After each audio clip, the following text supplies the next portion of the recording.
Fala galera, Fluir Podcast começando. Hoje estamos com o Elison Dantas, preparador mental esportivo, tá? Estou aqui com meu amigo Max, eu, Anderson Barata, vamos dar início aí ao Fluir Podcast. Vamos nessa? É isso aí, meu irmão. Salve, salve galera, vamos nessa para o segundo episódio aí do Fluir Podcast. É uma honra ter aqui o professor, o coach Elison Dantas, fera bravíssima do treinamento mental para atletas de alta performance, né? Então, assim, tipo, hoje é um conteúdo muito rico que a gente vai ter aqui com o mestre, né? O cara é fera não só no judô, black belt de judô, uma sumidade no wrestling no Nordeste e no Brasil. Tem um canal no YouTube com uma infinidade de posições de wrestling que vale a pena a galera conferir lá no YouTube dele. Fala aí, então, professor. É isso aí. Então, professor, autor do livro aqui também, né, galera? Coach, equipes de alta performance aqui, ó. Esse aqui é o autor desse livro. Uma satisfação enorme estar aqui, é uma honra estar com essas duas feras aqui, meus amigos, pessoas que eu admiro muito.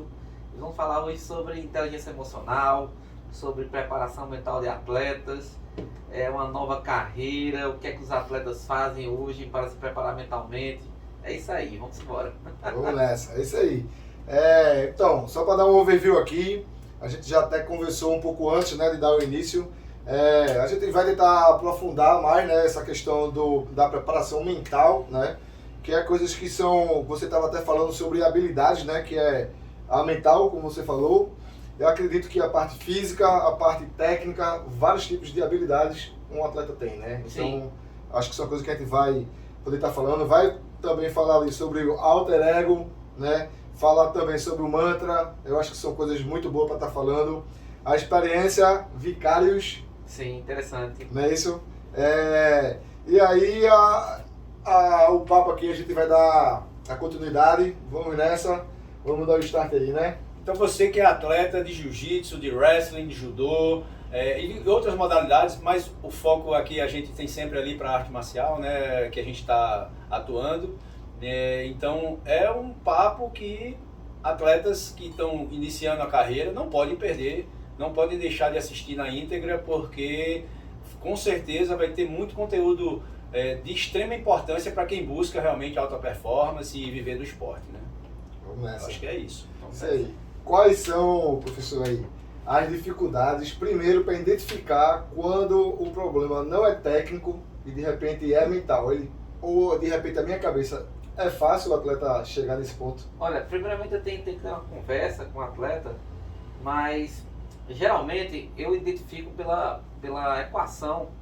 Eu estudei muito sobre isso. Existe uma equação que todo atleta ele executa durante a sua trajetória. Essa equação é performance é igual a potencial menos autossabotagens. Isso. Então, quando o atleta não está indo muito bem, quando ele está travando, quando ele está pensando muito, quando ele está sendo racional demais, e às vezes, por exemplo, então ele está ganhando e perde no último minutinho, é porque ele está se autossabotando. Então a gente tem que ir nas autossabotagens, porque, como eu disse, performance é igual a potencial menos autossabotagem. Então, quanto mais autossabotagem, menor a performance. Então, diminuindo a autossabotagem, aumenta a performance. E é interessante existe algo chamado pressão. Quem nunca sentiu isso numa Pressão competição? dele para ele mesmo e pressão externa, né? Interna e externa. A pressão da competição. E a pressão da competição, você acha que ela é positiva, negativa ou é neutra? Vai depender de quem usa a energia, né? Eu acho que é o pensamento, tudo começa pelo pensamento, eu acho. Acho que talvez muitos deles nem identificam onde é que ele está situado nessa situação. Eu acho que E leva aí, tempo. E o caminho mais rápido, de repente, é um coach. exatamente. Né? Então tem um coach que identifica isso e direciona, ó, tu tá se auto-sabotando aqui nesse ponto, vamos trabalhar isso. A pressão ela é neutra. Ela nem é negativa, nem é positiva. É como eu respondo à pressão, que ela vai se tornar positiva ou negativa, entendeu? Entendi. Então, por exemplo, a pressão da competição está chegando o Campeonato Brasileiro de Jiu-Jitsu, o Campeonato Brasileiro de Judô. Então, quando eu estou respondendo, colocando mantras, meditando, visualizando, fazendo certos treinamentos mentais, então eu começo a responder a pressão positivamente. E aí, eu com as minhas habilidades musculares e técnicas, vão responder o quê? As minhas habilidades mentais. Porque 90% da performance por si é mental. Pois é. Porque se toma decisões. Sim. Você acorda e vai tomar decisão para tomar café, para escovar os dentes, para fazer tudo. Então, imagina o atleta vai tomar uma decisão, eu vou comer uma feijoada, mas vou treinar de 6 horas da noite, entendeu? Isso é uma decisão que ele tomou. Então se ele diz assim, vou comer uma salada, vou comer tudo que minha nutricionista está dizendo direitinho, descansar um pouco à tarde e vou treinar às 6 horas da noite, aí é outra coisa, entendeu? Então, essas decisões, no dia da competição, vai fazer a grande diferença, entendeu? Então, começa por aí. Muito massa. Muito massa. Assim, eu vejo que tem pessoas que usam isso como um combustível, né? Pessoa, não, eu gosto. Tem gente que gosta de lutar no ambiente que tipo, ele vai na casa do cara, né? A galera tá todinha contra ele e ele usa isso. A gente tem um exemplo muito forte disso na nossa equipe, né, professor? Que o professor Elson Dantas treina jiu-jitsu com a gente lá com o Vitor Hugo, né? Então a gente tem um exemplo que é o Bruno Novaes, né? Então ele é um cara que realmente, quanto mais pressão em cima dele, mais ele cresce, mais ele desenvolve. Eu tive a oportunidade de trabalhar um pouco com ele. Fala um pouco sobre o trabalho aí com essa fera do jiu-jitsu pernambucano. Naquela competição de Santa Catarina lá em... Aquela competição que teve lá em Santa Catarina. Foi da AJP. Essa mesmo. E ele realmente responde positivamente, gigante com a pressão. Quanto mais vem pressão, mais ele cresce. É aquela coisa do atleta que tem a torcida dele, que está ali no canto, mas a torcida do ginásio toda, às vezes, está contra ele, e ali é que ele sobe, que ele cresce, que ele diz assim, cara, agora é que eu vou mostrar o meu potencial, né? Sim. Muito bem, porque o que acontece? Quando a pressão é igual a potencial menos autossabotagem, a pessoa tem que igualar a pressão ao potencial. Então, o que é que acontece? O potencial é executar tarefas, dificuldades na hora do treino e fazer o mesmo na hora da competição, durante a pressão.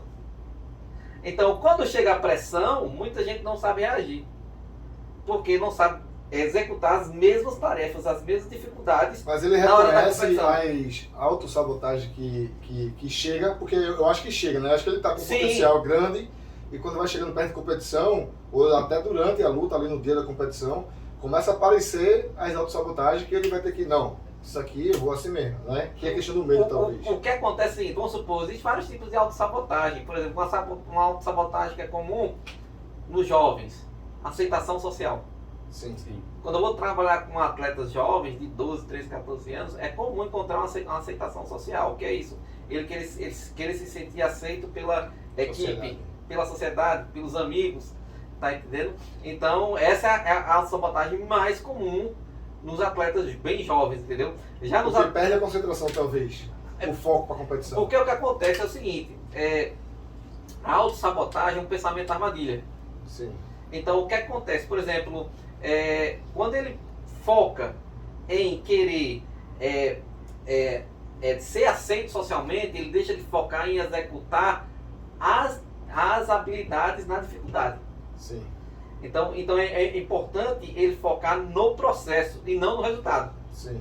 Entendeu? Agora, já um atleta que foca nas próprias técnicas, nas próprias habilidades e não foca na torcida ou não foca na equipe, tipo assim, agradar a equipe, ele vai executar as técnicas bem melhor. Ou seja, ele trabalha com o que a gente chama, né, dentro de um trabalho de autoconhecimento, né, essa coisa toda, a presença, né? Não é estar presente, é trabalhar, é ter presença e entender que o processo, né? Ou seja, a competição é uma meta, mas o que é interessante para ele ter um maior desenvolvimento é o trabalho no dia a dia e quando chegar aquele dia também faz parte do processo. Sim, e, geralmente o atleta quando chega na competição e está bem trabalhado mentalmente, ele só chega para tomar posse do que é dele. Exatamente. Ele só chega lá para tomar posse do que é dele. Ele está tão focado, ele está tão concentrado, ele fez tanto, né? Ele pagou tanto preço no dia a dia que aquele é mais um dia, mas ali é a cereja do bolo. É aquele dia que ele, pronto, agora eu vou concluir o meu trabalho, então eu vou dar o meu melhor aqui e vou me sair bem. O que acontece é o seguinte, o que acontece é interessante, eu teve duas competições que marcaram a minha vida. Uma competição foi o Aberto dos Estados Unidos e a outra foi quando eu fui ao América de Judô e campeão nacional universitário. O Aberto dos Estados Unidos, eu eu cheguei tão bem lá, mas tão bem, mas aconteceu uma sabotagem gigante comigo. Eu cheguei em Las Vegas, pesei, fiz tudo direitinho e comecei a ganhar, tanto é que eu ganhei a minha segunda luta para um britânico campeão europeu de judô. E eu cheguei, ganhei o campeonato pan-americano, aí fui fazer a final do adversário com o armênio. E antes da final, eu ligo pro meu pai. Eu amo meu pai, já perdi meu pai por muitas coisas, mas eu queria o quê? Eu tinha desafios mentais que eu queria a atenção do meu pai. Eu ligo pro meu pai e digo assim, papai, eu tô no campeonato no Aberto dos Estados Unidos, no US Open de Judô, e tô na final. E papai, ingênuo, disse assim, meu filho, você vai ganhar quanto com isso? Ei, acabou com o cabo. Acabou com o cabo. Tá vendo? Eu cheguei no Aberto dos Estados Unidos, aí na final, eu comecei a lutar bem, joguei vazário, o rapaz lá e tal, mas teve um momento que eu me lembro que eu vi que a torcida estava muito silenciosa. E eu deixei de focar nas minhas habilidades e foi quando o cara me jogou. E quando o cara me jogou, a torcida americana Sim. foi a loucura que eu tinha dos americanos tudo lá. E aí eu fiquei muito pensativo nisso. Mas quando eu cheguei na final do Universitário Americano, 2 anos depois, eu cheguei com uma mentalidade assim, ó, foco na habilidade. Foco na habilidade, foco na... Aí eu ganhei e consegui a bênção de ser campeão norte-americano de judô universitário. Mas se tem autossabotagem, né? Se eu tivesse, na época, eu não teria ligado pro meu pai. Você Se eu tivesse essa habilidade mental naquela... Ou então se eu escutasse, eu ia refocar. Não, se você pode isso, você pode resolver isso aí. Eu ia conversar comigo, conversar comigo mesmo, ia meditar, ia visualizar, ia conversar comigo. É onde entra a história aí do alter ego, né? Muito bem. Então hoje em dia, todo grande atleta de alta performance, ele busca ter um alter ego, uma terceira pessoa para ele falar na terceira pessoa. Sim, tem vários campeões aí que, como você citou aí, o Kobe, né? Pô, e tantos outros que a gente também vê, né? Sim, o Kobe Bryant, ele tinha o Mamba Negra, né? O Black Mamba, que ele fez na época que ele estava tendo muito problema com a família dele, e ele, junto com o preparador mental dele, fez esse alter ego. O alter ego geralmente busca habilidades na identidade do atleta. Por exemplo, tem atleta que é mais corajoso, tem atleta que usa muita coragem, tem atleta que usa muita espiritualidade. Então ele coloca habilidades, coloca nomes e depois ele coloca o nome. Pum! Meu alter ego é esse. Por exemplo, tem atleta minha que por exemplo, o alter ego dela é famoso, a Ana Maria Portela é raçudinha. Ela chega assim e começa, vamos raçudinha, hoje é seu dia. De repente que ela escutava alguém que era uma querida dela que fazia esse e ela... Não, ela se sentia bem, né? A raçudinha foi um nome que deram pra ela lá em Porto Alegre. Porque era raçuda mesmo, dominadora. Isso, e aquilo aí dava um sentimento bom pra ela. Foi o João Derli que colocou, ela me contou que o João Derli uma vez estava assistindo a luta lá e estava transmitindo ao vivo. Não, essa daí é a raçudinha dos Pampas. E quando eu estava trabalhando e buscando o alter ego da Maria Portela, mas não, o nome do meu alter ego é raçudinha. E aí quando vem também de uma estrela, né, com certeza isso vem mais forte ainda, Sim. né? Eu fui reconhecida por um cara que é uma referência, uma autoridade, e ele né? me deu isso aqui e o cara trouxe pra mim, né? E aquilo vai seguir com Às ela. vezes o alter ego, o nome do alter ego tá no próprio treino, tá vendo? As pessoas começam a chamar aquela pessoa de determinado nome, porque vê aquela pessoa performando com habilidades extremas, que o alter ego ele chega na performance de pico. A performance de pico é quando ele está no pico da performance dele. No flow. É isso mesmo. Não está julgando, tá recebendo fluindo. Feedback, está fluindo. O jogo tá fluindo. Isso mesmo. Né? Então, então a gente vê o alter ego nesse momento. Né? Então é bem interessante isso aí. E até eu, quando eu treino hoje com vocês aí, eu sempre trago. Conversa com a empresa e... Brabo é ele, Ele vai buscar um menino lá do judô, lá do... Não joga por baixo, não, vai tomar massa. Aí o problema é esse. Aí, como é que eu vou fazer, né? Porque se eu for trocar em cima, eu vou cair. Se eu chamar, vai amassar. Fica difícil. Mas tem uma guarda, viu? Sei. Ele fechou uma guarda minha do dele, porque eu... Aí ele ativa o vaqueiro dele aqui, ó. É isso mesmo. Vaqueiro velho. Não, Pra dar mais pegada, hein, eu não vou Max? negar que o meu alter ego, quando eu fico numa montada, fica difícil pro cabo. Eu me lembro lá, meu amigo, eu tinha cavalo bravo que eu montava. Eu acho que o Max não tá no alter ego.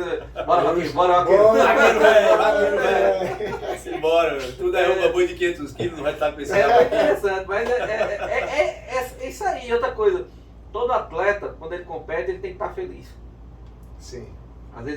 As poucas vezes que eu venci como atleta, eu estava muito feliz e muito em paz com a minha vida. Eu não estava lutando por ser, por fama ou por dinheiro. Isso aí é resultado, entendeu? Isso aí se chama objetivos intrínsecos. Todo atleta tem que ter um propósito de vida e tem que ter um objetivo intrínseco. Então, quando eu estava lutando, eu lutava, eu me lembro que eu lutei muito pela bandeira brasileira. Eu, certa vez... Enquanto estava lá nos Estados Unidos. Meio que querendo provar para você mesmo, você puxava esse sentimento dentro. Não, velho, eu tô aqui, mas assim, eu sou brasileiro, vou mostrar que aqui dentro um brasileiro pode ganhar também, não é isso? Veja só. Eu acredito que o brasileiro é um guerreiro. Sim. Certo? Mas eu tive que apanhar para poder descobrir isso. Eu fui para um US Open no Colorado, lá em Denver. Eu acho que você foi buscar experiência. Foi. Eu fui para um US Open lá no Colorado e eu apanhei, feio. Isso foi em 2000. E quando eu apanhei feio, o meu mentor e treinador, o Dr. Rontrip, chegou para mim e fez: olha, essa é a primeira vez que eu vejo um brasileiro chegar numa competição e apanhar dessa maneira. Você é muito mais do que isso. Quando é que você vai ser realmente brasileiro? Dali mexeu comigo, bicho. Tá vendo? Aí mexeu pra caramba. E eu cheguei na competição depois e tinha um japonês. Olha que interessante. Tinha um japonês. E esse japonês, todo mundo tava falando: olha, esse japonês é capitão da equipe lá ele é estudante de intercâmbio e é capitão da equipe lá na cidade dele, no Japão. E o cara com kimonão lá, bandeira do Japão. Aí foi na hora que veio aquela voz assim: mas você é brasileiro, campeão. E brasileiro é guerreiro. E eu me lembro que eu joguei com tanta força que ele saiu do tatame pro hospital. Não esperava nunca aquela energia, né? Aí eu senti que eu lutava pelo Brasil. Uhum. Porque eu gostava de carregar minha bandeira do Brasil para as competições. Eu já levava assim: ó, vamos subir, você não pode com essa bandeira. Entendeu? Por isso a importância, né, desse sentimento de equipe, né? Aquela ideia que a gente estava falando antes aqui, de equipe família também, que eu acho que traz uma grande força, né, para o atleta. Você sentir que você está num grupo que é coeso e que tem um objetivo único. Né? Eu aprendi muito aqui em família com um famoso treinador que eu via no meu ambiente na NCAA. Ele não era o treinador da minha equipe. Mas NCAA era o quê? Diz aí, NCAA é National College Athletic Association. É a Liga Norte-Americana Universitária de Esportes. E o wrestling está no meio. E eu via o John Smith. John Smith é simplesmente o treinador do Daniel Cormier, do Johnny Hendricks. Galera forte. Né, que fizeram wrestling com O ele. campeão do UFC, né? Os dois. E eu, na minha época, o Daniel Cormier ele era assistente técnico e o Johnny Hendricks estava lutando. E eu via o John Smith abraçando, tratando como um filho. E eu comecei a pesquisar, eu sou curioso, né? Sim. Por que esse cara está tratando assim? E certa vez eu vi o John Smith assim: olha, é o seguinte, eu tenho que fazer dinheiro porque eu tenho que fazer com que os meus filhos comam o mesmo que eu como no meu mesmo. Meus filhos não vão poder. São os atletas, os filhos são os atletas. Eram os atletas. Então, A visão, né? Então, o que acontecia? Eles transformavam um monte de espartano. Sim. Quando a gente vê aquele filme 300 de Esparta, ali tudo são irmãos. Tanto Tanto que ganhava aquela força toda. a cultura da equipe família estava ali. Tanto é que quando a gente vê, tem uma parte da cena do filme que Leônidas não quer que o pai leve o filho. Porque tinha uma ligação muito grande, Sim. familiar. Na hora que perdeu o filho, o pai O pai também, desequilibrou né? emocionalmente e a equipe se desequilibrou todinha. Isso.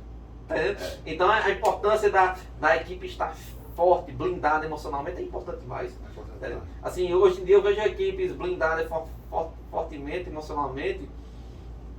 Eu vejo a equipe do Cyborg, Sim, no jiu-jitsu. muito forte. forte. Passaram um problema grande agora, se Desafio uniram isso. e aí foram pra cima, né? Os caras foram pra DCC com um grupo, patrocinou, Meu amigo, inclusive, uma foi forte. pegou assim, fulano, eles patrocinaram os próprios atletas para estar nessa seletiva do ADCC e eles ganharam tudo, né? Ganharam tudo. Pronto, isso é E agora teve a família. mesma situação no último final de semana, que foi o Miami Open, né? Da IBJJF. Uhum. E eles foram a equipe campeã. E se você for O maior analisar, forte deles também, o maior muito forte. a Fight Sports não é a maior equipe dos Estados Unidos nem de Miami. Agora, ela é uma equipe de alto nível de qualidade técnica, tem um líder indiscutível, né? O Cyborg é um cara que um ídolo, além de ser um ídolo, o cara tá com 40 e poucos anos de idade, lutando em alto nível com a galera adulta, com uma molecada ali de 20 e poucos anos. E assim, indo um pouquinho, na minha opinião, ele tem a cabeça muito boa, mentalmente ele é muito bem blindado. E o interessante do Cyborg é que o Cyborg ele mistura muito bem o wrestling com o jiu-jitsu.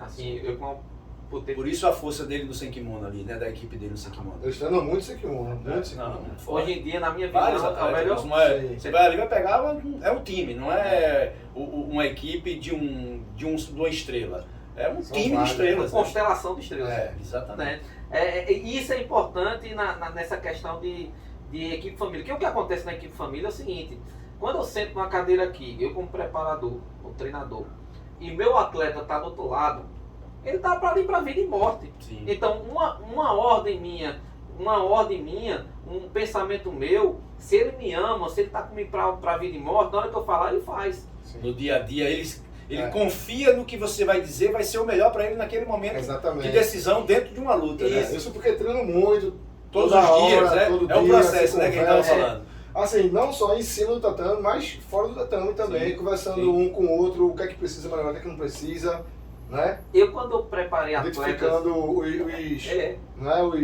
adversários, entendeu? Eu, quando preparei atletas de wrestling, a minha esposa às vezes chegava pra mim, hoje ela compreende, mas ela chegava pra mim e disse: caramba, tá tratando ele com os filhos. Mas eu sabia, se eu tratasse só profissionalmente, ia ter um limite. Tipo assim, É porque a confiança entre pai e filho é muito forte, pô. Não é? É a história forte da família, né? pra você botar da equipe confiança, família, você né? fazer isso. Um líder que realmente abraça todo mundo. por isso que a gente vê assim certas equipes assim que são só profissionais e tem estrelas na equipe, Sim. mas não rende tanto com a equipe junta, que, por exemplo, algo importante que quando se faz na equipe família, eles se juntam uma vez por semana para fazer um churrasco, tá entendendo?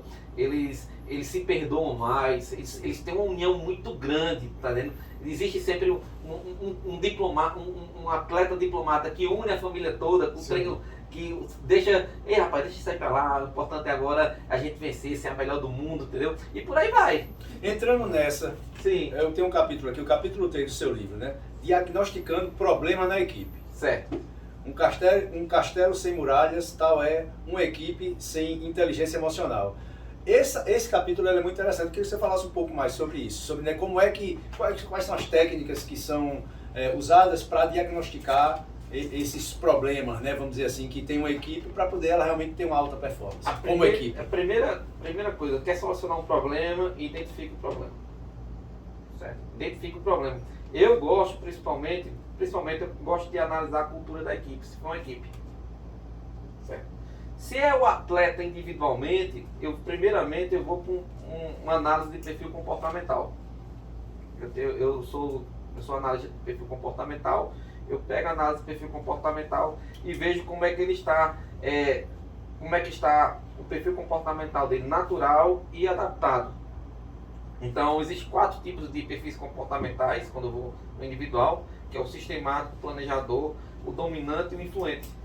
Então, se o cara está muito dominante, por exemplo, quer uma dominância, é o cara que ele é focado em resultados e ao mesmo tempo ele é É um quadrante. ele é Você consegue- extrovertido, tá entendendo? Se ele está muito dominante, ele vai ser menos racional.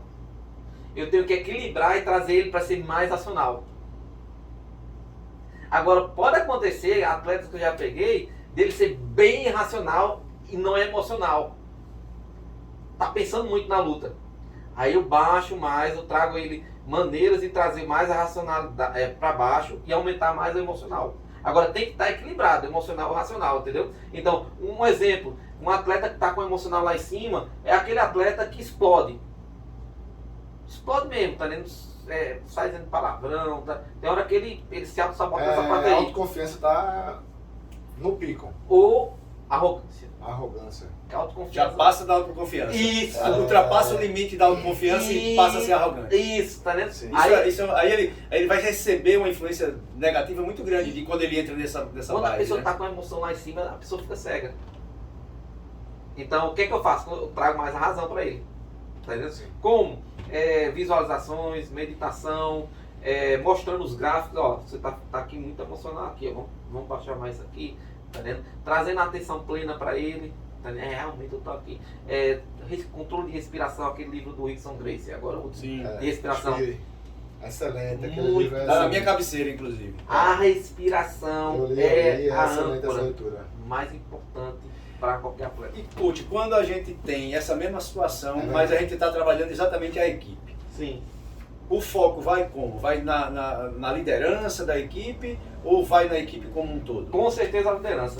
A liderança espelha tudo. Realmente a equipe espelha a liderança.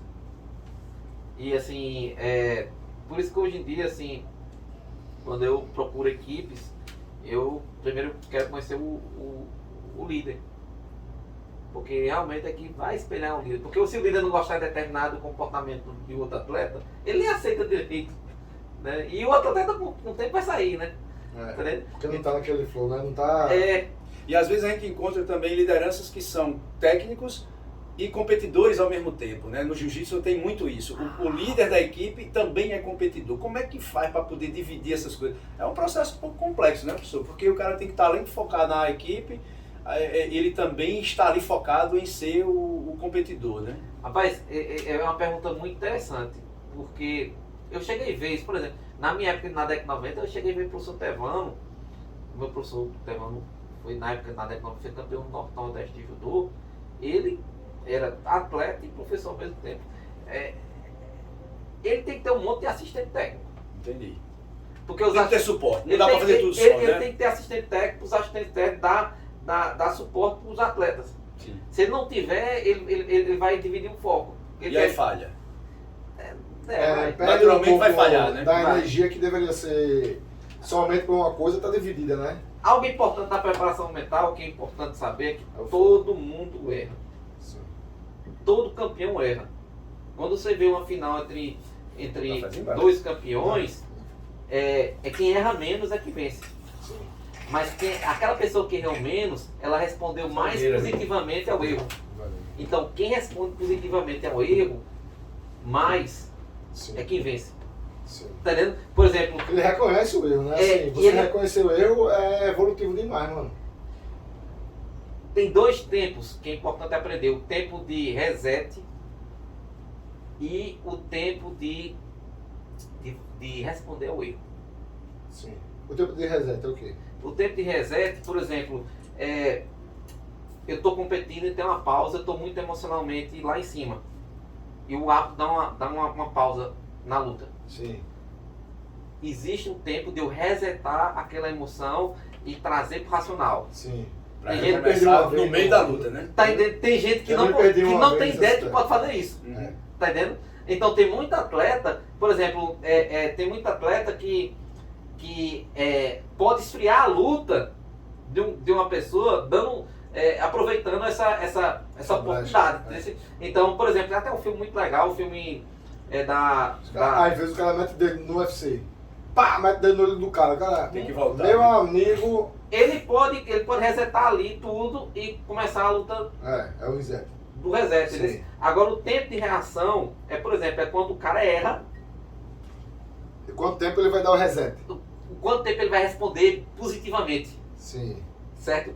Então, por exemplo, se eu levei uma queda, levei uma queda, quando eu levantar, eu tenho que levantar, fazer meu self-talk, eu tenho que levantar, o que é importante eu melhorar agora, e responder rápido aquele erro que eu fiz. Responder positivamente. Como é que eu vou dar a volta por cima? Entendeu? Então, tem gente que já erra e diz, caramba, hoje não é meu dia.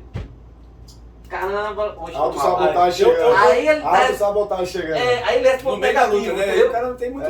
Aí tem que trazer mais o potencial dele. Ele não dá constância mental. Quem existe é constância mental na luta. Eu quero dizer uma experiência minha aqui. Fala. Aí eu quero ver esse Eu diagnóstico. já tive uma dessa também. Deixa eu pegar aqui, porque vale a pena mostrar. Me dá licença aqui, viu? Porque isso aqui foi suado, viu? Peraí, cadê ela? Eita, O Pets pegou aqui, vou pegar. Porque eu vou contar a história disso aqui, ó. Conta aí. Bora, Max, fala aí. Essa história aqui, dessa medalhazinha, dá pra ver aí? Campeonato Deixa aí. Pernambucano, Aqui, FJJPE, medalhinha de ouro, beleza. Malhado. Aconteceu uma situação na final desse evento, Sim. que eu tava lutando, que eu sofri 2019. uma lesão grave no ombro no meio da luta. Então o que foi que aconteceu? Eu tava ali mais ou menos 2 minutos de luta, chamei pra guarda, raspei meu oponente, caí na montada, só que eu caí na montada e ele esgrimou uma perna, né, uma mão ali, eu fiquei na montada atravessado. No que ele deu upa, que eu fui apoiar no tatame, meu cotovelo deu upa, fui pra frente e fui apoiar no tatame. Meu ombro saiu do lugar, veio para debaixo da clavícula. Fiquei com o ombro embaixo da clavícula. Isso, da clavícula, né? Isso aos 2 minutos e meio de luta, eu ainda tinha 2 minutos e meio para terminar a luta. Sim. Quando eu percebi que deu estralo, que eu voltei para a montada, eu não senti nada, né? Aquele calor da emoção ali da luta e tal, eu não senti dor, mas eu senti que tinha acontecido alguma merda com meu ombro. E ali eu só percebi na hora que ele fez uma pegada na minha gola, e eu fui estourar a pegada. No que eu fui estourar a pegada, esse braço veio, consegui fazer a pegada aquui, mas era para vir simultâneo os dois, para estourar. E aí quando veio e esse não veio. Não mexi mais meu braço. Aí eu vi que estava ruim ali o negócio. Mas na mesma hora eu realmente tive uma consciência muito grande de saber onde eu estava. Vamos lá, e a primeira coisa que eu fiz, eu olhei pro cronômetro, vi que ainda tinha 2 minutos, mais de 2 minutos e meio de luta, e analisei a minha posição, e disse, eu vou deixar fluir. Se eu sentir que não dá, eu peço para parar. Sim. Mas tudo isso em fração de segundo, é aquele pensamento que você vai passando no filme. O sentimento que eu tive é que tudo começou a acontecer meio que em câmera lenta. Como se tivesse ativado ali um modo de sobrevivência, né? Chama um estado flow. Aí eu entrei naquele processo, cara, não estourei, eu sabia que ele ia me emborcar, eu não ia ter braço para poder apoiar. E na hora que ele me emborcasse, a posição que eu estava era uma posição de encaixe do triângulo. Sim. Então na hora que ele me emborcou, eu realmente fiz isso, encaixei pro triângulo e por sorte, né, aí veio a sorte também do lado, ao meu favor, que tudo que ele fez foi pro lado oposto do meu braço que estava machucado. Então quando eu botei o triângulo, ele girou para esse lado, o braço machucado era o esquerdo, ele girou para esse lado. Então eu tive condições de proteger esse braço e continuar com o triângulo até onde eu pude. E na hora que ele veio, deu uma pressão certinha, pegou no fundo da calça, levantou, me emborcou e eu fiz uma pegada com a mão aqui na minha calça, com o braço que estava morto, vamos dizer assim, e eu só tinha esse braço e minhas pernas e meu corpo, né, para trabalhar. E na hora que ele veio, eu consegui encaixar uma omoplata e raspei ele de omoplata e caí aqui do lado direito de novo. E ali foi fluindo, ele conseguiu me emborcar novamente. Só que quando ele conseguiu me emborcar, a coisa assim, né, do flow é tão grande que eu caí por baixo, caí já colocando uma meia guarda, já consegui esgrimar, que a gente treinou muito, né, isso. Naturalmente, veio muito naturalmente. Consegui encaixar a esgrima certa, tava numa meia guarda, de lado, ele dando pressão para passar a guarda ali. Aí quando eu fui fazer a raspagem da meia guarda, que eu fui pegar ali a calça dele, não tinha braço para pegar mais a calça. Ou seja, o flow era, pega aqui e sai o teu quadril, fica na meia levantada técnica ali e faz a raspagem. Eu não conseguia fazer isso. Mas as limitações vieram, a consciência da limitação que eu tive vinha muito automática na hora da luta, que eu automaticamente abandonava aquela possibilidade e procurava me proteger de uma forma. Terminou a luta, eu ali na minha guarda, ele tentando passar, e terminou a luta. E eu venci a luta por 4-0, né? 2-0 da raspagem, mais da primeira raspagem e mais 2 pontos da segunda raspagem de omoplata. E venci a luta com 2 minutos e meio sem um braço, né? E quando eu terminei aquela luta, eu realmente me senti assim, de cara, eu acho que eu tenho uma consciência de luta muito, muito boa, né? Pra ter mantido isso até o todo. Trazido do judô, da capoeira, da vaquejada, de tudo, mano. O que acontece? Consciência Mas aí corporal, é onde tá. forte. O que fez com que eu tivesse esses gatilhos pra manter? Tá mantendo Mental, ali, mental. né, mentalmente. Eu acho que o mental foi tudo, O né? que eu- Porque eu poderia ter me mental foi desesperado tudo, ali, Olha né? né? só, o subconsciente, Lutar ou fugir, né? É. o subconsciente, ele aloja as habilidades. É como se um computador. O sistema límbico, né? É um supercomputador, ele está com todas as habilidades lá. Na hora que veio a ameaça para você, você acionou o subconsciente e o subconsciente fez tudo isso o que você fez. Entendeu? Então acontece o seguinte, se na hora você tivesse isso, caramba, dá mais pra lutar não. Caramba, agora acabou, agora não tem mais jeito, deixa eu parar aqui, você começa a racionalizar demais, aí você fez assim, tá bom, vamos desistir. Você não, você racionalizou, dizer, o que é que eu posso fazer aqui? O que é que eu posso fazer? Peraí, vou melhorar aqui, vamos ver até onde eu posso chegar. O gatilho, exatamente, Sim, era Até exatamente onde eu isso. posso chegar aqui, exatamente. entendeu? E o Então o gatilho subconsciente foi trabalhando. Exatamente. Entendeu? E isso é bom porque criou uma autoimagem de vitória na sua memória. Que tá lá guardado. Tá lá. Quando você alinha o consciente, o racional, com o subconsciente, com a autoimagem, tá bem alinhado, dá sempre para performar bem. No É livro, incrível isso. o Rickson, ele fala sobre isso, né? Você terminou o livro? Não. Fala aí, Não sei se eu dei um spoiler. Manda spoiler aí, Foi da luta que ele fez, então assim, foi um fato que ele correu. Se você assistir até a luta, você já sabe. Mas a última luta que ele teve, esqueci o nome do atleta lá, mas o atleta, ele tipo, era um japonês que ele entrou com o espírito de lutar pra morrer ou pra vencer, né? Então, tipo, e o Rickson sabia disso, que ele era desse jeito.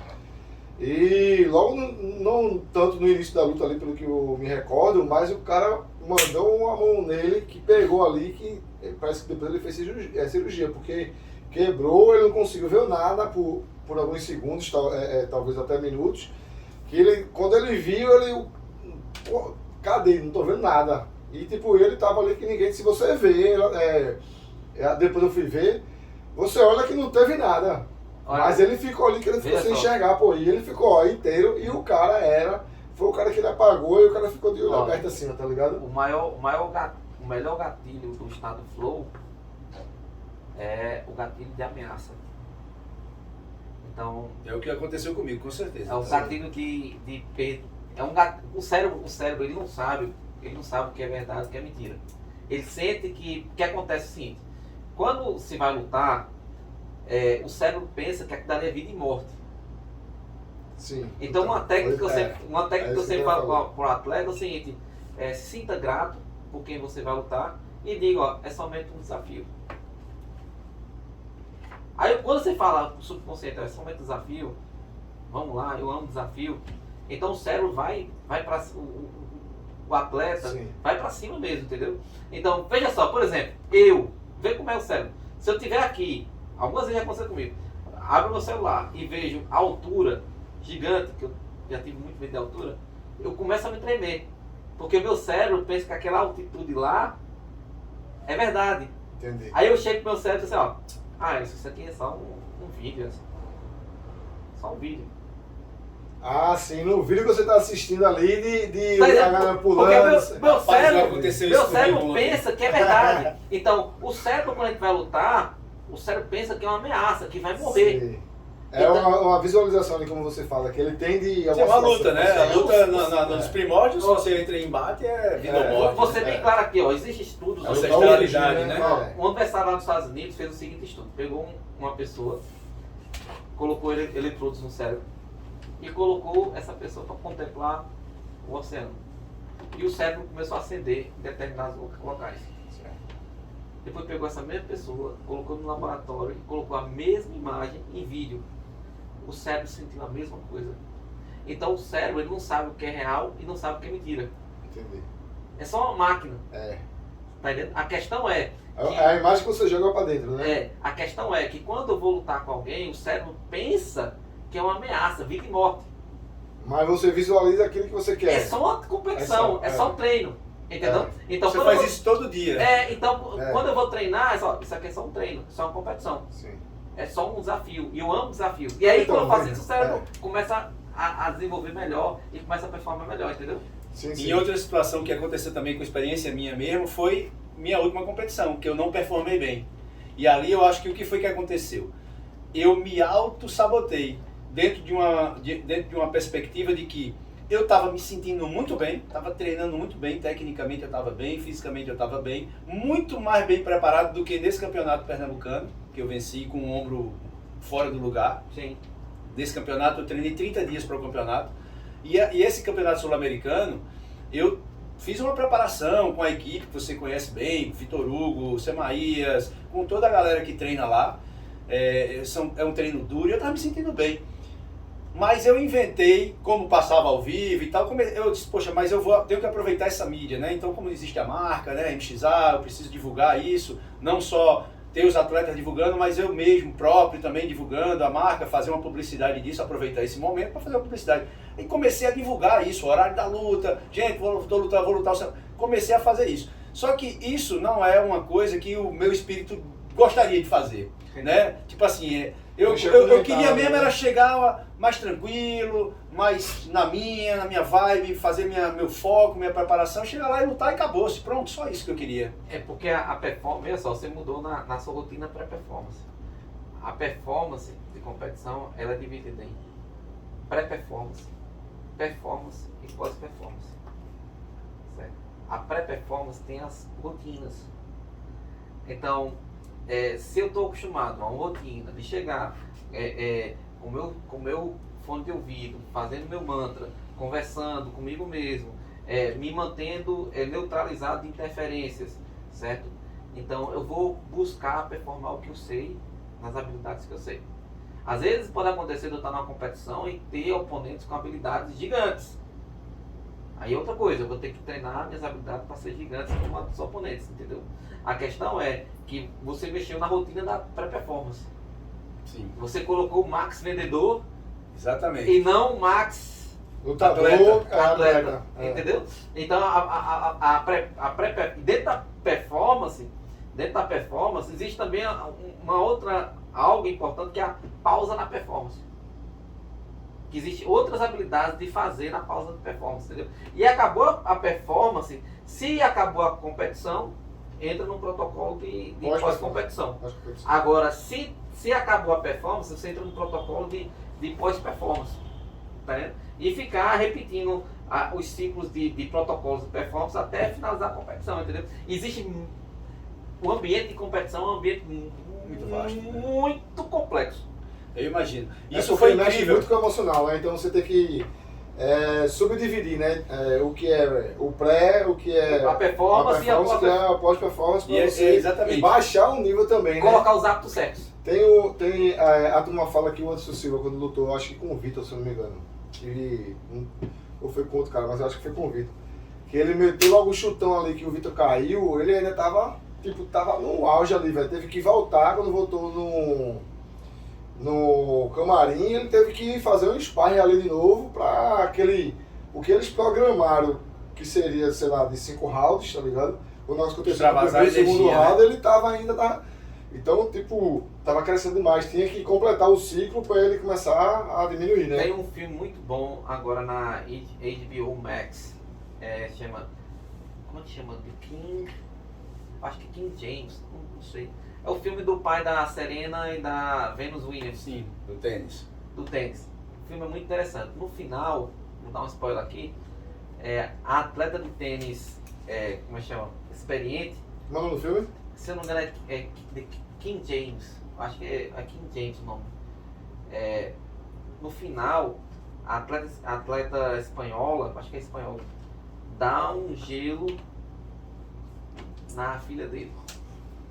E deixa ela um bom tempo esfriando. Disse que se machucou e foi para um vestiário. Então, se eu tivesse lá, assim, ó, fica aí jogando, fica aí visualizando que está jogando contra ela, não para. Entendi. Para Então, não perder o o que aconteceu é que esfriou a performance todinha, entendeu? A questão ali nessa parte, se esfriar a performance, se sair do foco, meu amigo, aí para voltar é mais... o lance aqui da pré-rotina, né, da pré-performance, da performance e do pós-performance. Existem várias técnicas, principalmente âncoras. Existem âncoras para uma pré-performance, existem âncoras para uma performance, tudo isso para ancorar o Que cérebro é, no tempo presente. o tipo de chamar o alter ego, do mantra. Sim, né? também Da existem experiência vital. posturas corporais. Sim. Por exemplo, acho que era aquele atleta que você faz assim. sim. Tá ali uma âncora. É, o Júnior Cigano. Eu chegava assim e fazia. Verdade. Bum, aquilo ali é uma âncora. Tá vendo? A gente O vê. Wanderlei Silva. Âncora, é uma âncora física, entendeu? O Leandro Louco que pula e pá, bate no tatame. Aquela é uma âncora. Existem as âncoras verbais, por exemplo, aquela na Rumas. I am the champion, I am the champion, certo? Quem é assim também é o John Jones.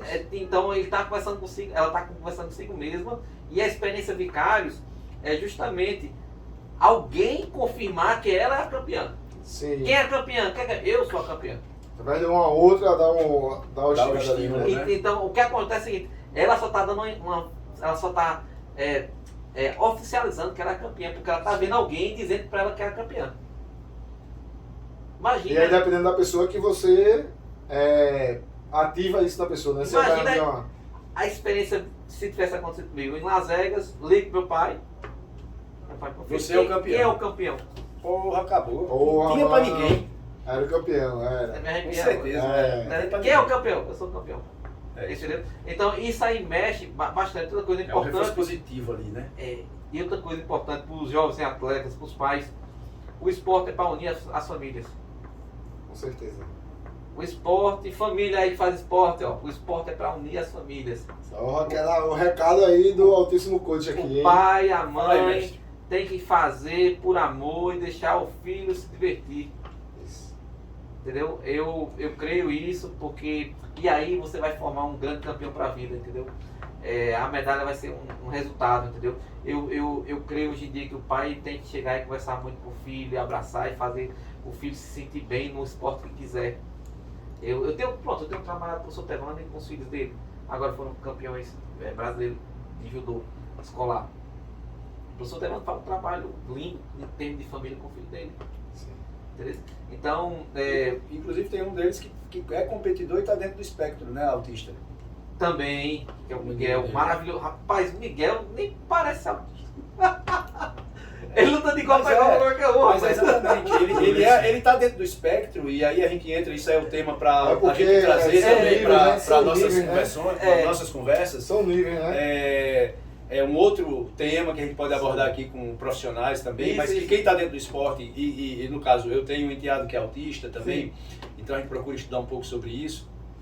Então quando você está dentro do espectro, você é um espectro, não é nem nível, é espectro. Você o espectro que é imagina, a cor branca até a cor preta, passando por todas as cores e todas as Olha suas só, variações de chegando. cores. É. E ali ele vai se encaixar, por isso que Sim, cada sim. um é único. Sim, Né? sim. Mas ele está dentro do espectro Entendi. e ele conseguiu transformar o filho num atleta de alto rendimento. Porque Alto sempre- rendimento, entre aspas, porque Falando- é um adolescente, falando do Messi, né? né? Hã? Falando do Messi, né?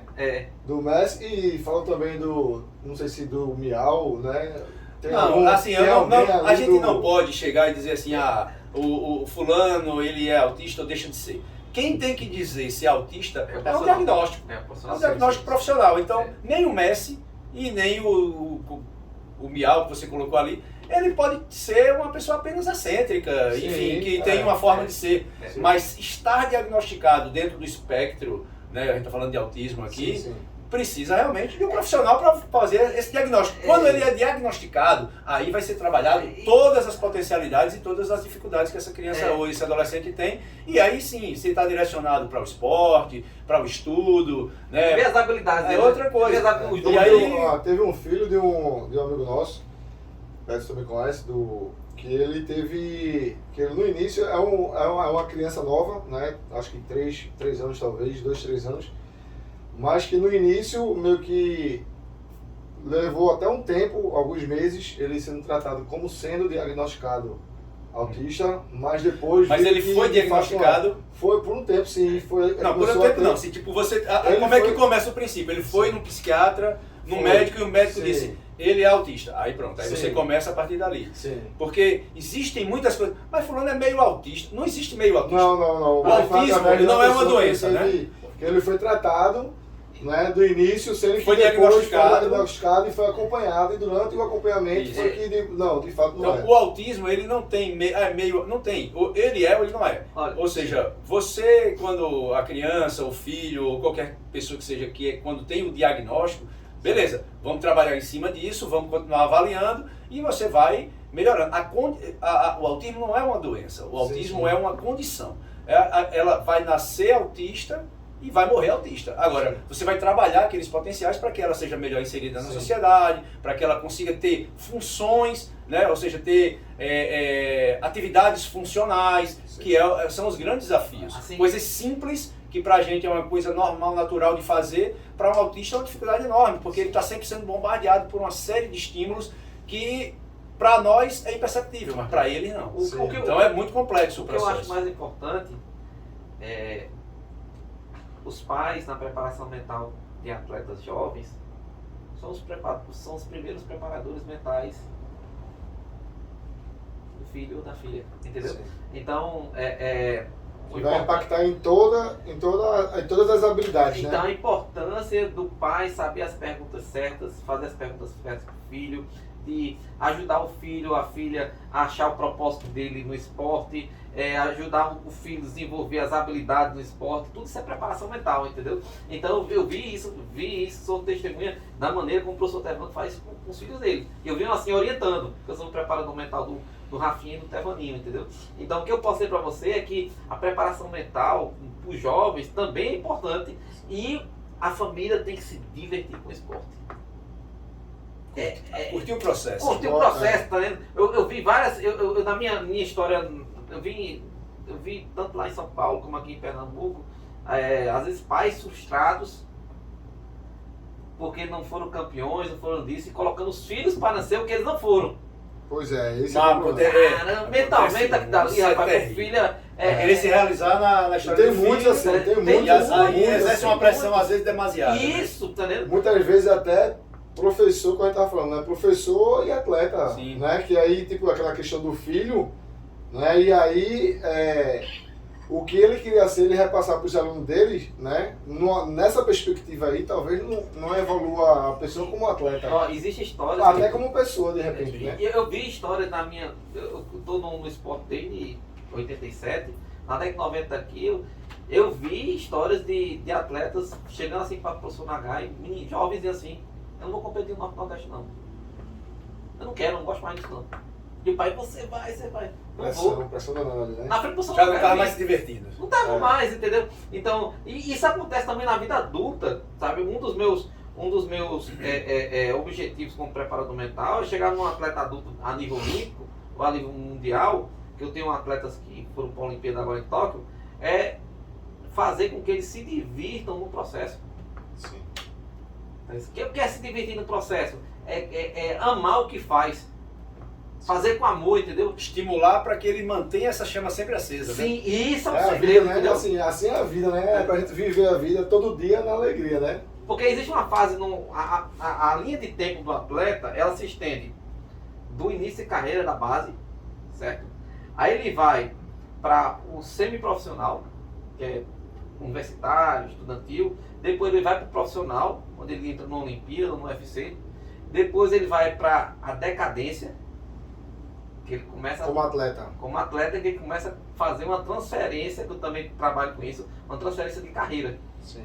Vai ser De professor, atleta, vai ser professor. técnico. Hoje em dia eu tenho trabalhado com uma campeã olímpica da Eslovênia, porque ela se aposentou e ela está fazendo a transferência de carreira. Está fazendo a transição de carreira. Sim.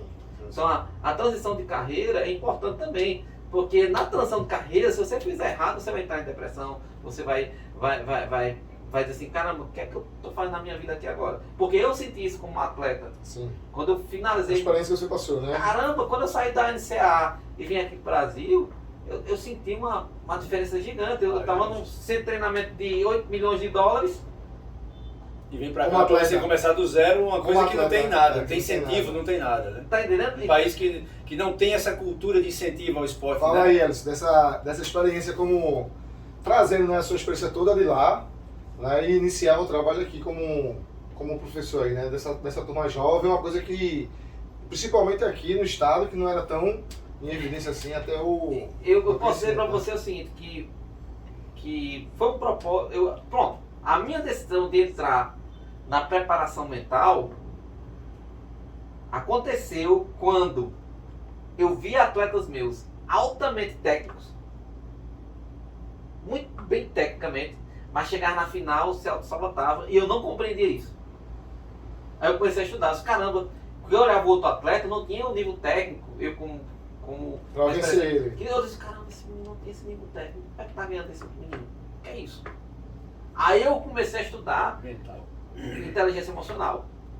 E aí eu comecei a buscar mais. Aí eu me formei, fui fazer FEBRACIS, fui fazer uma especialização de psicologia positiva na Universidade de Pensilvânia. Então eu fui fazendo, trabalhando. Aí eu disse, caramba, é outro mundo. Porque eu ficava frustrado quando eu vi um atleta altamente técnico, fazendo as técnicas, mesmo técnicas que um lutador da NCA fazia, mas perdendo para outro menino que tem um foco maior. Entendi.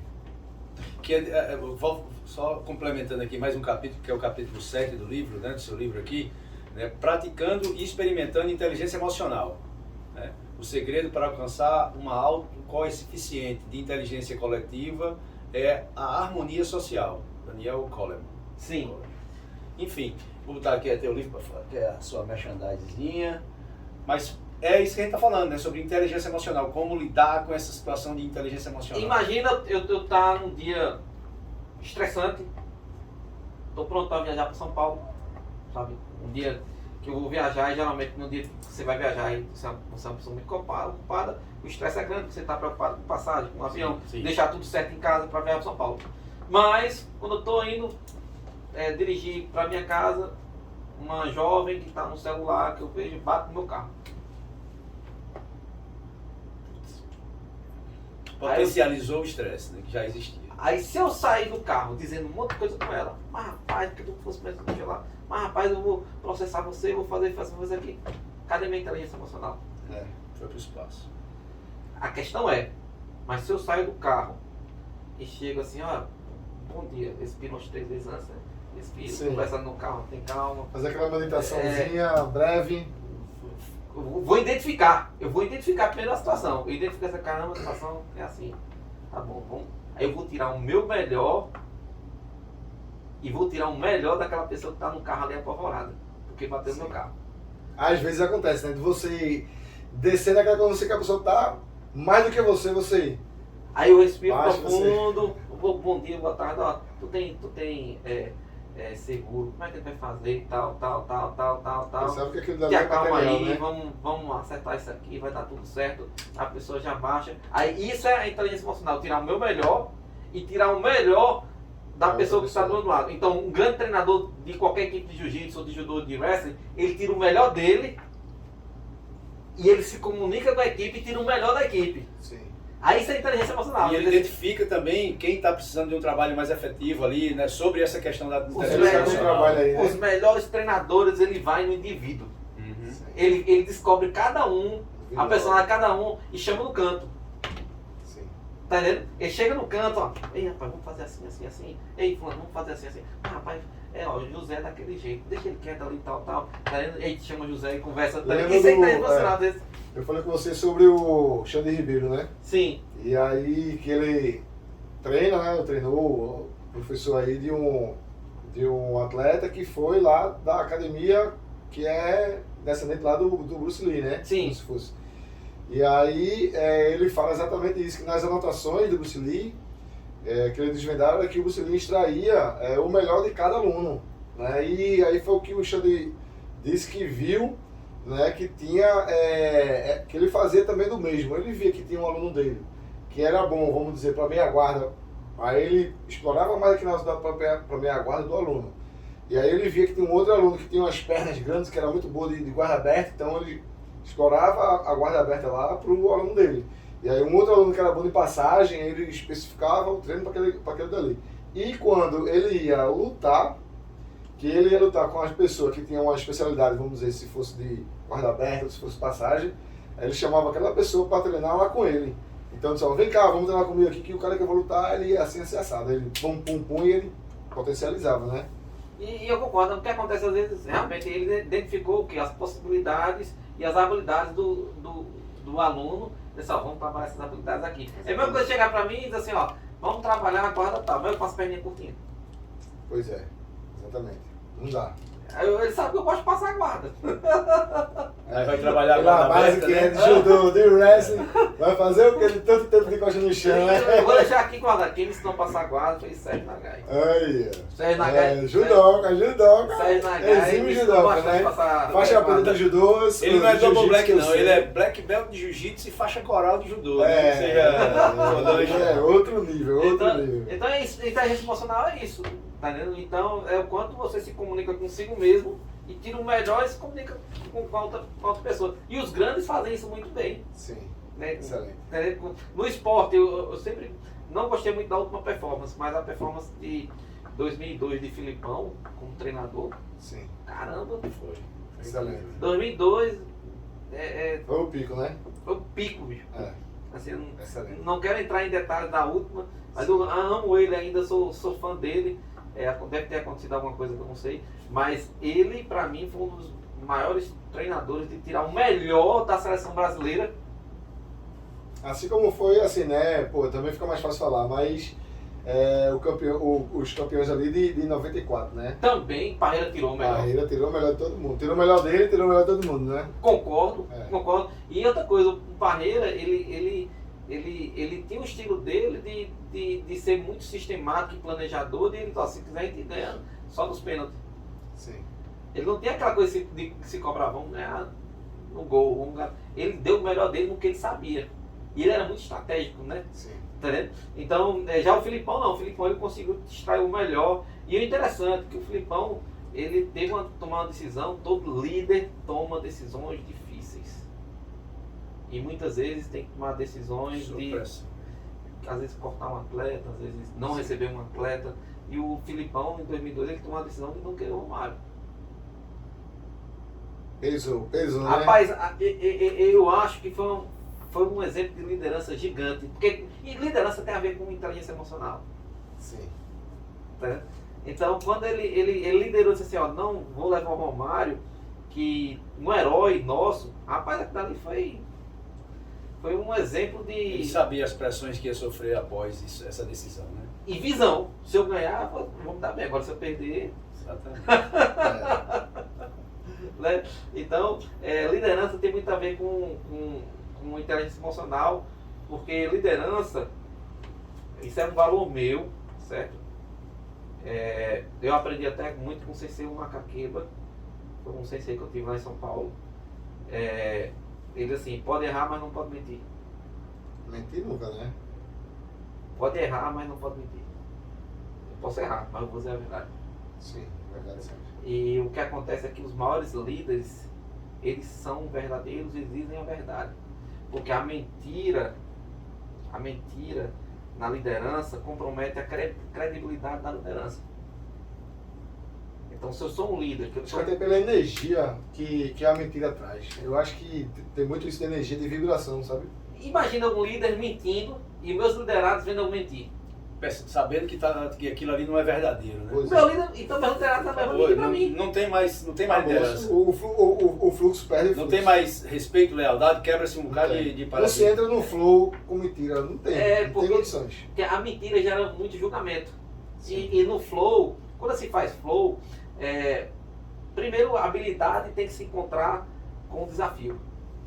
A habilidade tem que se encontrar com o desafio. Mas para a habilidade se encontrar com o desafio, eu tenho que ter um feedback de alguém, dizendo, ó, é por aqui, ó, eu acho que é isso. Tá vendo? Ó, o que é que você acha disso? Feedback. E o não julgamento. O não julgamento é deixar de pensar menos. Mas só que mentira gera muito pensamento. Primeiro que quando você pensa... Sustentar uma mentira dá muito mais trabalho. Né? É o ponto de conta, como você falou. E aí vai dividir o pensamento. Tipo, vai ser verdade ou mentira? E você fica julgando, fica pensando você muita tem que coisa. pensar, né? O cara vai ter que estar toda hora ali Toda pensando hora, em como toda vai hora. fazer para poder ir sustentando, é um detalhe Tem que aqui. lembrar da Ou seja, mentira, o nível verdade de é uma desgaste só, mano. mental é muito grande. É gigante. E fora que esse desgaste mental gera essa energia que o cara está falando aí, que é essa energia negativa, né? Uma energia Não dá, não sem dá. realidade, sem verdade, Não dá. né? Quebra a coisa da lealdade, né? Ou seja, o respeito, né? Eu acho que o liderado ele já começa perdendo logo o respeito. Pô, o cara percebi que ali não tem verdade. Ele já perde logo o respeito. E outra coisa, Aí a lealdade já vem ali logo em seguida, não vai ser leal. quem é verdadeiro sempre se reinventa. O Exatamente. campeão sempre se reinventa. Né? Sim. Então quem é É verdadeiro quando reconhece o erro, né? é Tipo, não, velho, errei mesmo, deixa eu ver, eu vou analisar qual é o O meu que, é que eu posso erro. fazer para melhorar? É que eu posso isso, fazer o que, pra que eu faço melhorar, pra pô. melhorar? Pronto, 3 perguntas que acontecem depois da Pedir perdão em seguida. 3 perguntas que acontecem após performance. O que eu aprendi? O que eu aprendi? O que de muito de bom que eu fiz? Eu fiz alguma coisa, mesmo perdendo, eu fiz alguma coisa de bom. Fiz. E o que é importante melhorar? Essas 3 perguntas se faz após uma performance. Vamos agora para os pais. Olha que interessante. Sim. Qual Dá o um corte momento? aqui, essa fala dá um corte, viu? Qual Diretor. o momento mais interessante e mais desafiante que um filho tem após uma performance? Voltando com o pai dentro do carro. Verdade. Agora é o momento. Se o pai não tiver experiência, vai. Mas por que você errou? Mas por que você fez isso? Ah, pai, por que você não fez daquele Rapaz, jeito? deixa eu contar. Pronto. Do pré. Meu filho, novinho ainda, sei lá, uns 5 anos de idade, eu acho. 5, 6 anos. Aí, numa competição lá, na Várzea, judô. Aí, tipo, já chegando, ele vomitou. Tipo, uma esquina antes, assim, de chegar. Interessante. Aí, tipo, ele, não sei o que, aí a mãe, pô, não, vamos voltar, deixa pra lá, não sei o que, isso não. Cauê, vai lá, papai, tu vai se divertir, vai ser massa. Muito bem, isso aí. Vai ser arretado, tu vai gostar, não sei o que, ele ainda é meio assim. Não tem problema não, se lava aí, ó, se limpa, não sei o que e tal. Vamos nessa, tu vai gostar que só, tu vai ver, Muito tu vai... bem. Vai ser a melhor, eu não quero nem saber se você vai ganhar, se vai perder, esqueça. Vamos se divertir, beleza? Beleza, papai, beleza, papai. Ganhou, mano. É isso aí. Meu Tirou irmão, todo o peso. você né? falou, Você tá você- nervosinho, militar. Vamos você- fazer nervoso. E você criou uma memória Porra, positiva mano, dele. muito E massa. o que acontece com muitos pais, o que é que o pai tem que voltar na volta? Meu filho, você se divertiu? O que é que você aprendeu? Isso. O que é importante melhorar? Ó, eu te amo. Tem uma história bem tá anotado interessante. aqui. Tem uma história bem interessante. John Smith, o treinador do Daniel Cormier, ele foi bicampeão olímpico. Certo? E antes de ser bicampeão olímpico, tem várias histórias lindas na vida dele. Mas uma história bem interessante foi que ele, quando era criança, ele perdeu uma competição. Foi pro canto, começou a chorar. O pai dele chegou nele, o pai dele era um vaqueiro lá em Oklahoma. Chegou nele e disse assim: meu filho, um dia esse menino vai dizer: eu lutei com o John Smith, o campeão olímpico. E aí, já plantou a sementinha lá, né? Imagina isso. Tá? Mas você vai se dar bem. Vamos treinar mais? Então, é isso que um pai tem que chegar para um filho pós-performance que derrota. Perfeito. Entendeu? Agora, se o filho ganhou, não pode botar muito lá em cima, entendeu? Sim, sim. Mas assim, ó, parabéns, campeão. É assim que se faz. Olha, Se divertiu, tá vendo como é divertiu. massa? é o que você Né? falou. Entendeu? Então, é importante isso. Deu Aí da seu família melhor. você fala, Eu acho que esse lance de você dar o seu melhor é muito interessante, porque É. independente do resultado, quando Com você certeza. deixa tudo seu lá, independente do resultado, o seu Tudo sentimento bem, é né? positivo. Né? tudo O bem, cara você tá sai tudo bem, bem com porra, você eu dei o meu mesmo, melhor, cara, o cara ganhou É. porque ele teve mérito. É, Mas aí eu vou verdadeiro. tirar lições dessa situação. Né? Eu sei que tem várias histórias, eu amo histórias olímpicas, sabe? Eu vou contar essa história de John Smith. John Smith chegou, o irmão dele, o irmão de John Smith, chegou e ganhou a seletiva para ir para os Jogos Olímpicos em 1974. Mas só que houve, no final da luta, faltando uns 40 segundos, houve uma questão polêmica na arbitragem. Mas assim, ele ganhou, né, com essa polêmica toda. Chega nos Jogos Olímpicos de 84, o homem já está treinando com a seleção americana, faltando uma semana para competir os Jogos Olímpicos. Chega uma decisão do juiz americano dizendo assim: você não vai lutar mais, bota outro cara. Mas aí eles recorrem, tudo mais. Aí chega a segunda decisão do juiz: vamos colocar a luta nos últimos 40 segundos. E o irmão de Will Smith perde. Volta para a cidadezinha de Oklahoma. Triste, porque perdeu a competição, tal. Não vai mais para os Jogos Olímpicos. O outro cara vai. E o Will Smith vê o irmão chorando e disse, ó, 88, quem vai sou eu. Vai campeão olímpico 88, campeão olímpico 92. Então, às vezes também tem a questão do propósito de família, né? Que assim, caramba, meu irmão não foi, mas eu vou. Eu chamo a responsabilidade. Pronto! Por quê? Foi o Rickson quando. Foi o Carlson também, que aconteceu com o Carlson. Quando, logo depois que o Hélio perdeu ali pro Valdemar Santana, né? E tipo, pô, quem é que vai assumir agora a família? Né? E aí o Carlson Chegou lá e comprou a briga, né? E essas histórias, eu amo essas histórias porque tem uma história bem interessante no judô antigo. Existia um grande lutador de judô de Jigoro Kano chamado Saigo Shiro. Saigo Shiro era tão bom que ele tem uma técnica chamada Yamarashi. Eu falo, né? Yamarashi, Yama é montanha, Rashi é relâmpago. Tempestade na montanha. Era um golpe tão forte que quebrava a coluna de outras pessoas. E certa vez está tendo uma. Vê só. Ó, os três grupos que entram: Jiu-Jitsu, Sumô e Judô. O Judô era uma arte marcial nova, o Jiu-Jitsu estava em decadência no Japão e o Sumô também. Aí o que estava acontecendo? O Jiu-Jitsu estava fazendo como se fosse uma demonstração na rua para pegar atletas. Sim. Isso no Japão já acontecia lá atrás. Aí Saigo Shiro era amigo de um pessoal do Jiu-Jitsu lá. Aí quando estava fazendo demonstração, o Sumô chega e desafia o pessoal do Jiu-Jitsu e começa a dar pau no pessoal do Jiu-Jitsu. Aí Saigo Shiro chega e diz assim, não, ele é meu amigo do Jiu-Jitsu. Aí pega o pessoal do Sumô, ó, sempre pau. E Jigoro Kano estava em viagem, né? Quando chegou, ele teve que expulsar Saigo Shiro todo. Porque tomou. Foi indisciplinado e brigou na rua. Tá vendo? Então, essa é uma história que poucas pessoas do judô sabem. Eu aprendi lá em São Paulo com o seu Macaquila. Então é interessante porque às vezes o atleta ele tem que ter um código de honra e tem que ser disciplinado. Mas Saigo Shiro tomou as dores do irmão do jiu-jitsu Sim. e chamou a responsabilidade. Sim. Só não poderia ter feito na rua e, né? Tá entendendo? Sim. Mas isso que eu achei bonito do Saigo Shiro, que eu me perguntava assim, rapaz, será que eu, por causa de um amigo, será que eu faria isso? Porque ele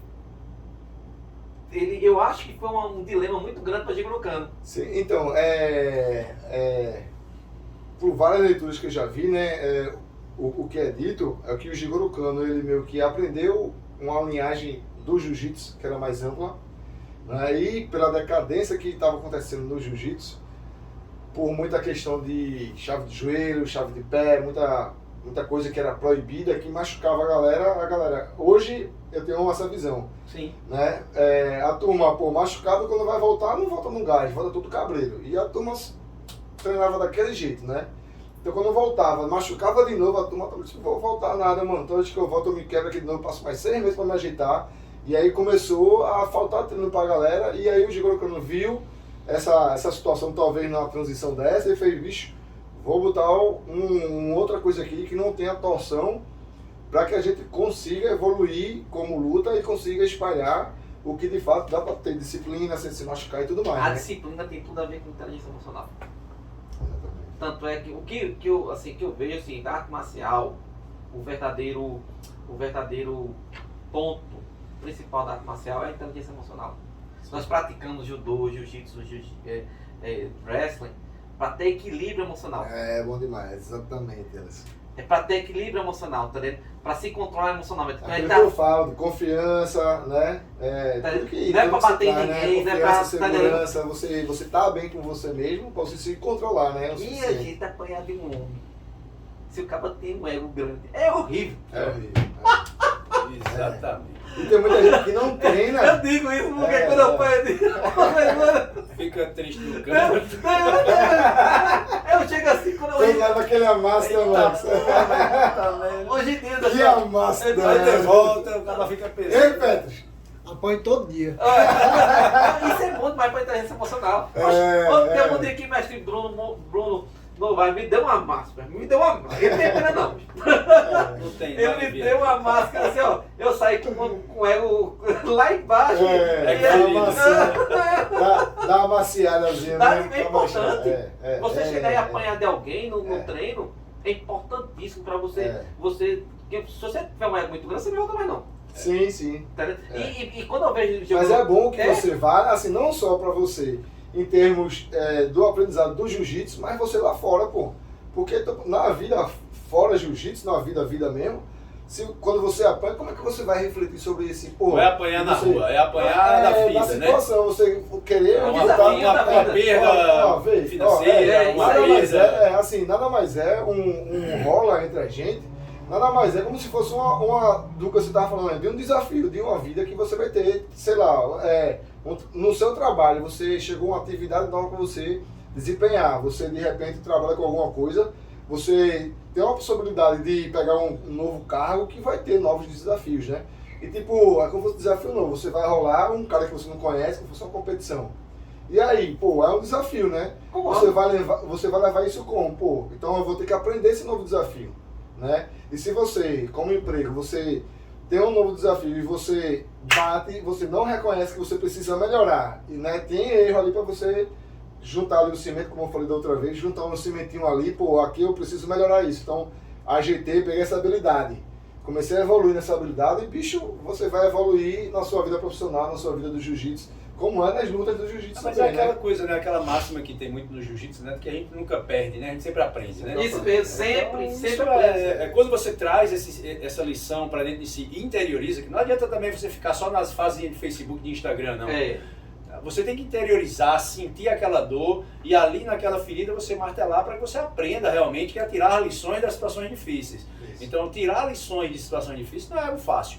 Mas quando você treina, isso é treinável. Então, quando você treina isso e você faz uma vez, duas vezes, você dali saem grandes campeões. É aquela coisa, o cara toma porrada toda hora. Um dia ele aprende, se ele tem essa visão de tirar da dificuldade as lições para errar menos, ele vai ser um grande campeão. Não importa se vai ser agora ou se vai ser depois, entendeu? E se vai ser no campeonato de jiu-jitsu ou se vai ser na vida. Ele vai trazer aquela lição para a vida dele.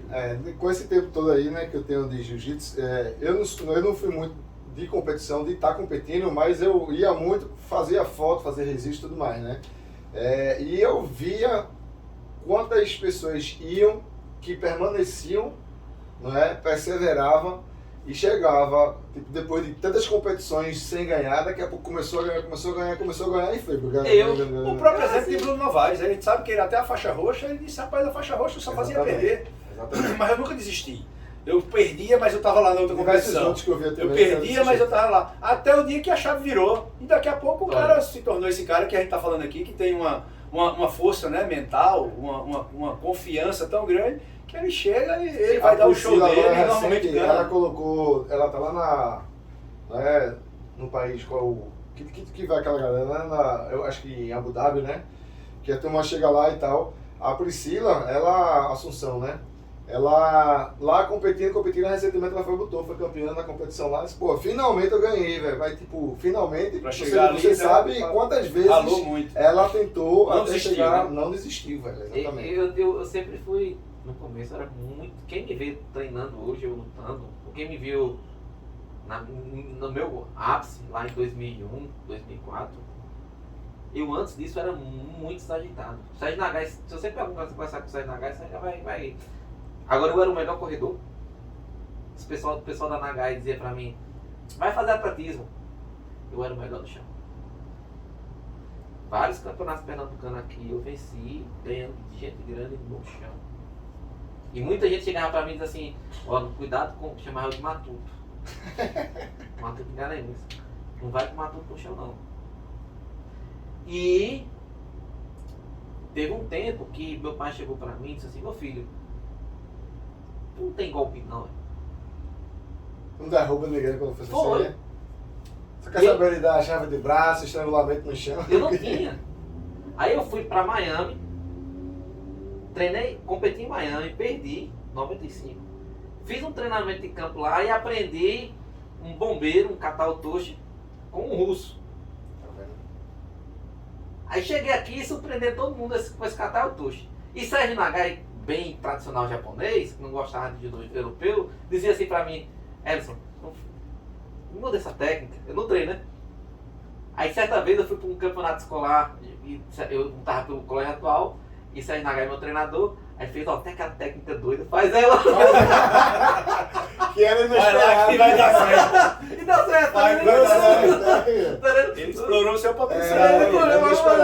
E deu confiança pra mim, pô. Porque Tu tava fazendo no treino, vai lá e faz eu tenho uma aquela... autoconfiança gigante e Massa. deu certo. E até, pronto, até acho que eu pego Olha, a manga de jogo. Sim. Aquela que eu faço 95, que eu pego a manga de jogo. Experiência, cara, ele foi lá buscar. Foi. E até hoje eu faço. Às vezes, hoje em dia eu faço. Começou eu entrando e pegando a perna. Hoje em dia eu só coloco a manga. Porque não jogo a pode, cabeça no e judô rodo. não pode mais. E hoje em dia eu só coloco a cabeça e rodo. Sim. Coach, e aí agora falando um pouco sobre uma coisa que a gente percebe que você é uma sumidade, né? Embora seja faixa preta de judô, faixa roxa de jiu-jitsu, um cara que está super envolvido com os esportes, com treinamento mental para atletas, mas você é um cara realmente muito referência no wrestling, né? Sim. O wrestling lhe deu... Fala um pouco aí sobre a sua experiência, como você buscou a sua formação lá em Oklahoma, enfim, nos Estados Unidos, e trouxe essa experiência para cá, formou vários atletas, a gente sabe que hoje tem vários atletas que foram formados por Sim. você, campeões brasileiros, enfim, Mundial pessoas que também. estão buscando aí. Teve a Elaine foi terceira, foi a primeira mulher, terceira que Garanhuns, primeira mulher do Brasil a se classificar no Mundial de Beach Wrestling lá na Croácia. Foi terceira no Mundial de Beach Wrestling. Assim, primeiramente foi o meu amor pelo jiu-jitsu, pelo judô. E eu já sabia jiu-jitsu bastante, um pouquinho pra aquela época, né? E gostava de judô, mas só que eu amava catar as pernas. Aí eu comecei a treinar lá nos Estados Unidos, dentro do meu clube de judô. E eu queria me desafiar mais. Porque o pessoal de wrestling da minha universidade era tipo assim, era top 3 na época, da NCAA. Então, você vê, tinha, por exemplo, um Chess Kelly, do UFC, da minha universidade, foi um colega meu, de treino, né? Tinha também o Henry Martinez, do UFC, o Frank Trigg, tudo da minha universidade. Aí os caras tudo casca grossa, e eu toda vez chegava lá por 4 anos, eu aperreava eles pra entrar no wrestling. 4 anos. Tentando entrar lá. Tentando entrar, fechado. O grupo era um clube mesmo, né? Era o clube da universidade, eu era a equipe da universidade, era uma equipe milionária, de $8 milhões e tudo mais. Uma viagem deles era $30 mil no final de semana. Então, fechado pra caramba. Aí quando eles chegavam pra visitar o judô no Summer, Amassava os caras. Peia. aí eu pra cima, batia. Aí eu disse, quando é que eu posso treinar lá? Porque eu queria aprender. Porque não tinha aqui no Brasil. Sim, E na época eu podia dar catada no judô. entendi. E eu via João Derlei aqui estando bem pra caramba, só. Se eu chegar com o wrestling no Brasil, né? Chegar com o wrestling no Brasil, eu vou me dar bem. Aí, depois de uma boa insistência, depois de apanhar muito, dizer coisas, às vezes eu mandava e-mail, mas rapaz, vocês não me respeitam, tal. Aí eu fui campeão universitário. Aí eles finalmente me deram uma chance. Aí eu fiquei olhando, sempre enchendo o saco, mas não deram nenhuma oportunidade de entrar no time. Só me deram um treino. Aí eu vi eu estava procurando emprego e eu vi uma vaga de emprego como um wrestling manager. Aí eu coloquei meu currículo, aí no verão de 2004 me chamaram. Eles disseram assim, olha, Edson, a gente quer você só pelo verão.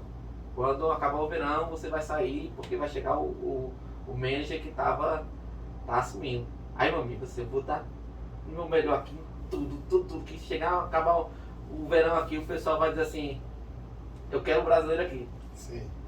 Aí, meu amigo, o seu treinamento era brilhando direto e fazendo coisa assim, fazendo muita coisa, tipo assim, eu colocava, eu gerenciava o seu treinamento e uma coisa interessante que eu fazia, eu colocava cada bolsa bem especializada para cada tipo de atleta. Por exemplo, uma bolsa de um heavyweight, eu colocava, ajeitava as cuecas bem direitinho, deixava bem tipo assim, Sim. nichado, sabe? Sim. A palavra. Então eu comecei a dar atenção especial para cada atleta. Quando chegou no final do verão, o outro manager chegou, aí o Barry Weldon chegou e disse assim, ó, vamos dividir em 2. 2 managers. Sim, vamos dividir o salário do manager principal com o Ellison e com o outro. Eita. E outra coisa, eu comecei a correr com todos os atletas. Sim. Eu comecei a colocar o kimono, comecei a ensinar jiu-jitsu pro pessoal lá, comecei a Avaliar judô. os treinos ali. Não, Trouxe inovação. Inovação. eu trazia nas horas vagas. Sim, entendi. Entendeu? Por exemplo, os caras estavam perdendo peso, eu botava um kimono, vamos treinar aqui para ajudar aqui, para Fazer uma coisa diferente. né? Entendi. Eu fazia massagem nos caras, às vezes, Diversificar, fazer massagem nos caras, né? Contar umas piadas aqui, trazer um café para todo mundo do Brasil e tal. É o diferencial, né? Aí pronto. Aí esse rapaz olhou assim, quem é esse doido aí que tá fazendo tudo isso aí? Eu vou correr com ele também. E virou meu grande amigo, que me ensinou wrestling, que esse cara, ele Era um road trip? não, era Bo Diamond. Ele tinha sido ao América na high school, tinha lutado já com Johnny Hendricks, mas tinha a coluna machucada. Não podia mais competir. E aí a gente virou tão amigo que ele acabou fazendo um minor em espanhol, depois ele já foi me visitar quando eu morava na Espanha, ele que nem irmão. Aí começou assim, aí eu comecei a treinar muito. Meu sonho era entrar na NCAA, ser atleta da NCAA. Tentei tudo que era jeito, mas voltando na parte mental, eu não me sentia merecido. Eu não me sentia merecido em ser atleta da NCAA. Sim. Porque chegou na primeira temporada, não, mas na terceira temporada eu já bati em gente grande lá. E também eu estava querendo chegar na Seleção Brasileira de Wrestling. Foi quando eu contatei a Confederação Brasileira de Wrestling e comecei a vir para cá e trazer sapatilha para todo mundo, lutava com o pessoal, mas só que eu não tinha dinheiro para fazer o quê? A viagem para fazer seletivas. Porque eu tinha que voltar para os Estados Unidos, para cá, e eu tinha que decidir, ou eu estudava e treinava lá, ou eu voltava para o Brasil e tentava a Seleção Brasileira, que ia ter os Jogos Pan-Americanos do Rio de Janeiro. E eu queria lutar os Jogos Pan-Americanos do Rio de Janeiro. Então foi uma decisão difícil para mim, ou vim aqui para o Brasil lutar os Jogos Pan-Americanos do Rio de Janeiro, ou eu me mantia na universidade. Sim. Aí eu mantive na universidade, aí lá encontrei com Daniel Cormier, Johnny Hendricks, como é que chama? O nome da Missouri o que perdeu agora no luta de boxe? Askren. Woodley. Askren. Ben Askren. Ben Askren, era da Missouri.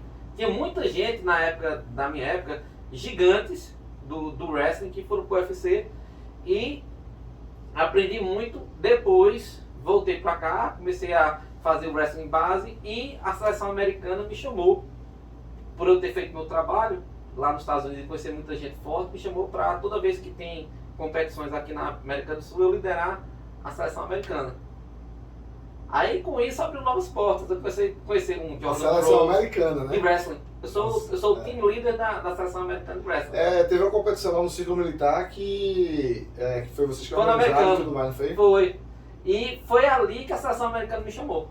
Eu lembro. Aí 2014 eu tava com eles, aí 2015 teve um Mundial de Wrestling, aí eu entrei como team leader da seleção americana, que tava ao mesmo tempo eu treinando Jonas Jatobá. Sim. Jonas Jatobá foi bicampeão brasileiro de Wrestling. Aí. Bicampeão brasileiro. Bicampeão brasileiro de Wrestling. E Jonas, olha que interessante. Aí eu tive que ter diplomacia campeão. Eu tava team leader de USA Wrestling e com um atleta brasileiro lutando no Mundial. E Jonas ganha a primeira luta de um georgiano, terceiro da Europa. O georgiano olhou para Jonas assim, não deu para nada. Entrou com um salto alto, Jonas fez um wrestling básico, também deu sorte. O georgiano entrou errado, o homem do georgiano arriou e Jonas venceu a primeira luta. E foi para a segunda luta com um indiano. Quando foi para a segunda luta com um indiano, Brandon Slay, campeão olímpico, que era meu chefe, disse assim, ó, se ele passar, o Brandon Slay ficou muito admirado. Caramba, ele ganhou do terceiro da Europa. Aí, Ele é forte, né, velho? Ele é explosivo. Aí o Breno Leite chegou assim pra mim, Elson, se seu aluno ganhar no Indiana, ele vai lutar com o nosso atleta. Olha aí. Aí eu Ficou com medo. não Né? fiquei assim, caramba, eu sei. E Cara, vice-técnico da Não tá os dois juntos. Eu olhei Né? assim, eu fiz, caramba, como é que eu vou sair disso? Ah, coach, eu sou muito profissional. Ele tá com a seleção brasileira, eu sou americano agora.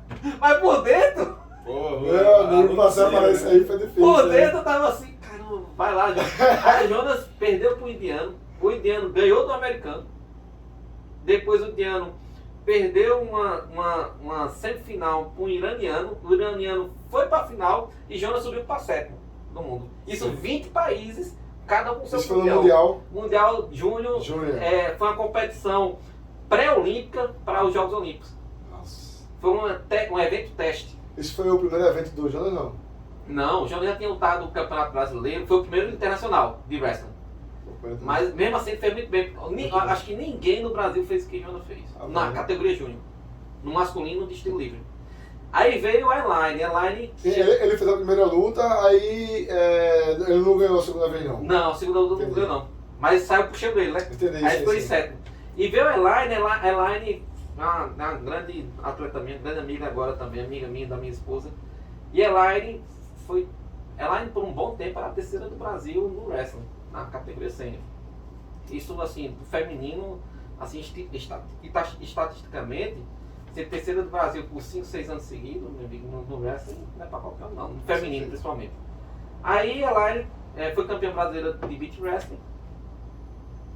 E foi uma luta para mandar ela para o Campeonato Mundial da Croácia. Comprava, não comprava passagem, comprava aquela luta.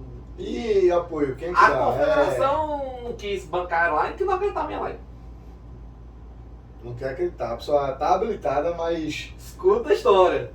Ela só vai com o dia de ida. E com a passagem comprada. Senhora. Aí o que ele teve esses e-mails. Aí, professor, só tô com o dedo de ida. Meu amigo, você vai medalhar. Quando você medalhar, eu vou conversar com o pessoal da confederação para emprestar dinheiro para você voltar. Olha o gatilho de ameaça dela. Nível absurdo de pressão, né? E o Mas gatilho é o de gatilho, ameaça? exatamente, que ele estava falando antes, o gatilho de ameaça que vai startar algo que vai dizer assim, eu tenho que ser, eu vou fazer tudo. Airline compra passagem de última hora, vai pra Como é que tá o mental aí, né, velho? Porque o mental aí afeta pra caramba. E ela tava preparada, vai pra Veneza, chega na Veneza, pega uma carona pro pessoal da seleção brasileira, vão pra Croácia, chega lá, ganha 2 ou 3 lutas, faz a edição terceiro, perde a semifinal, faz a edição terceiro, e primeira mulher do Brasil a medalhar no Campeonato Mundial de Wrestling de praia. Ela fez, professor, e agora? Deixa comigo, agora comigo. Parabéns, Elson, caramba! Eu sei que a gente não pôde dar assistência a ela, não pôde trazer ela aqui pra cá, mas caramba, eu tô bem demais, a primeira medalha do Brasil de wrestling, beat wrestling, tal. Eu queria pedir um favor pra você, isso que é. Rapaz, ela tá sem dinheiro pra voltar Tá com medalha, mas tá sem o dinheiro pra voltar. Dá pra você emprestar que depois a gente paga você. Não, que é isso, vamos dar. Quanto é que ela. Presta o dinheiro, uns 400 euros aí e a gente resolve isso aí. Aí emprestaram. E aí tem tudo se documentado no e-mail. Depois a gente pagou pra confederação, o dinheiro todinho, aqui ó. Aí lá a gente pagou.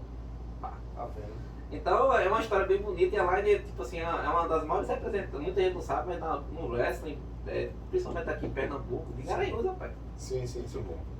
Isso a gente até falou no último podcast aqui um pouco, né, sobre federações, novas entidades que estão chegando no jiu-jitsu, né? E a gente, eu tinha até falado, eu tinha uma visão sobre essa questão de ter várias federações e tal, e eu mudei um pouco visando realmente a questão do atleta, né? Então o atleta, para ser beneficiado, para adquirir ritmo de competição, para estar ali realmente estar nesse flow de competição, não adianta ele só treinar, ele tem que competir também regionalmente para poder representar da melhor forma nos campeonatos grandes, né? Sim. Nacionais e os internacionais. Então a gente era muito carente de eventos, né? Existiam os eventos da federação e existiam os eventos particulares ali, mas era um evento a cada 2 meses e tal. Então, quando começou a surgir outras entidades, eu passei é uma visão particular minha, né? A ver por outro prisma e ver que se a gente quer apoiar o esporte, a gente tem que apoiar o atleta. Então, se existem iniciativas que vêm para promover competições, ter mais competições, a única coisa que a gente que a gente coloca como ressalva é que, poxa, essas competições não caiam no mesmo dia. Mas se tiver todo mês ou toda semana uma competição, melhor para os atletas. Ah, mas aí tem que ter dinheiro para poder se inscrever e tal. Aí, quando isso entrar no sistema de ter todo mês ou a cada semana, sei lá, cada um também vai ter a oportunidade de escolher os melhores eventos e os que têm condições, ou que têm bolsa, ou que têm patrocínio, que conseguem competir em todos os eventos, é lógico que esses caras vão estar num nível mais alto, porque vão estar num ritmo de competição mais alto. Sim. Né? Então as federações, elas têm um papel determinante para ser a principal entidade de fomento do esporte, que ela está ali são os melhores ali, e premiar, né? Ou seja, promover eles, né? Ou seja, quando você tem uma federação, feita a Federação Pernambucana de Jiu-Jitsu, ela tem que ter, dentro do seu escopo de trabalho, não só a fazer competição em si, mas a fomentar o esporte. Fomentar o esporte significa, primeira coisa básica, é ter realmente um circuito com vários eventos, né, em Pernambuco, para poder dar oportunidade para a maioria, para uma grande parte dos atletas. Tem que ser descentralizado, porque existe uma coisa... a Federação Pernambucana, quantos anos que a Federação Pernambucana só realizava eventos em Recife? Né? Então fica uma coisa que termina bloqueando muita gente que é do interior, que tem alto nível, mas que não consegue nem sair, né? De Arco Verde, de Caruaru, de Salgueiro, de Petrolina, de Garanhuns, para vir competir em Recife. Olha, e na década de 90 não tinha nem pista dupla. Eu saía de Garanhuns para o Sotervano. Você sabe a dificuldade que é. Então, imagina um atleta infanto-juvenil que precisa vir acompanhado dos pais, e aí vem uma delegação. É uma logística muito complexa de administrar. Não quer dizer que ele não tem que ter o evento na capital. Pelo contrário, tem que ter o evento na capital, inclusive pode ser mais de um. Mas tem que descentralizar em forma de circuito anual, eu penso, né? Que tem que ter um evento no litoral, na capital, tem que ter um evento no Agreste, tem que ter um evento no Sertão, tem que ter um evento na Mata Norte ou na Mata Sul. Isso falando de Pernambuco. E aí você dá oportunidade para vários atletas de várias regiões, e quando ele aparece para a federação, o cara é de Petrolina, vai fazer um evento lá em Petrolina. Esse cara aparece, espera aí, tem um cara aqui em Pernambuco, lá no Sertão, Arco Verde, onde quer que seja, que tem um nível alto, vamos fazer com que aí ele ganha uma competição lá, já estimula para ele conseguir vir lutar a outra competição na capital, que já estimula para fazer o circuito. Ou seja, eu tenho chance de ser campeão pernambucano, então eu vou arrumar uma forma de fazer o circuito. São 8 etapas, eu tenho que lutar pelo menos 7. Se eu não conseguir lutar as 8, e ali eu conseguir ter uma constância, né? Se eu sou realmente um cara talentoso, que quero buscar isso aí, eu vou ter essa constância. E de repente o cara que está aqui no Recife, que é o Bam, ele pode perder para esse porque ele não foi lutar lá. Sim. E o cara vai lutar aqui. Então é uma questão de estratégia também. O jiu-jitsu já está massificado. A questão é, veja só, isso aí eu já sei desde quando eu morei em São Paulo, em 97. Eu fui morar em São Paulo num projeto baixo de judô. Eu achei uma coisa muito linda. Eu já era jovem, muito jovem. E fui morar lá um ano. Morei um ano lá no centro de treinamento. E em São Paulo, no judô, é dividido por regiões. Certo? Então, para ir para o Paulista, tem que ser campeão regional. Já existia Faz tempo, entendeu? Então, a cultura de São Paulo é a cultura do japonês. O japonês assim, vamos dividir dessa maneira. Entendeu? Então, existia um amadurecimento, certo? Por parte da liderança de São Paulo. Ainda existe hoje. Entendeu? Tanto é que São Paulo depois criou São Paulo tem a primeira divisão e a segunda divisão do judô. A primeira divisão é para quem realmente quer seguir a carreira. A segunda divisão é para esportista. Esportista é quem faz só para se divertir. Entendeu? É uma ideia aí, ó, tá vendo? Sim, profissional e amador, né? Então a questão é o seguinte, que acontecia muitas vezes a pessoa se da segunda divisão, tu gostando aqui, eu vou primeiro. Sim. Mas existia regiões, lá em São Paulo é o seguinte, campeão da regional vai fazer, vai para o Campeonato Paulista de Judô. Estadual, né? É estadual, entendeu? Então existem várias seletivas para ir para o Campeonato de São Paulo. O que é que isso significa? Por isso que muitas vezes, quando o cara é campeão paulista, ele chega no Brasil vai ter dificuldade às vezes com o Rio de Janeiro, o Rio Grande do Sul, ou até às vezes alguns estados do Nordeste. A questão é que geralmente muitos campeões paulistas vão para a Olimpíada e se classificam. Entendeu? Então a ideia, uma federação de jiu-jitsu amadurecida, digo amadurecida emocionalmente, Sim. com a liderança amadurecida, pode chegar e dividir em regiões, ó, região do Sertão, região do Sim. Agreste, região Sim. da Mata, tá vendo? E depois... Tá aí a dica, né, Tá, né? galera? Aí para os presidentes aí de federação, Isso aí diretoria de federação. isso aí eu vi Realmente em muito São Paulo. interessante. Até porque, desculpa te interromper, até porque, como você está dizendo, a gente passou de uma situação, a gente contou só o que a gente viu, que ainda tem mais eventos, passou assim, tipo, de a gente ter 8 eventos por ano para 24 já agora esse ano, ou seja, 24, 26, 24 eventos, dos que a gente contou, fora os que já saíram aí, que vai ter, ó, esse ano, só em Pernambuco, a gente vai ter aí Até uma faixa de novembro, 4 35 eventos eventos. foram levantados. E outra no estado de coisa, Pernambuco. um nível de amadurecimento. É bem importante falar isso aqui. Muito importante.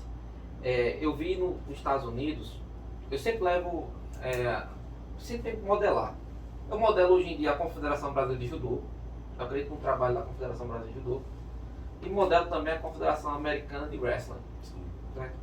O que acontece é o seguinte, existe uma pessoa só para fazer a política e uma pessoa só para fazer a parte técnica. Perfeito.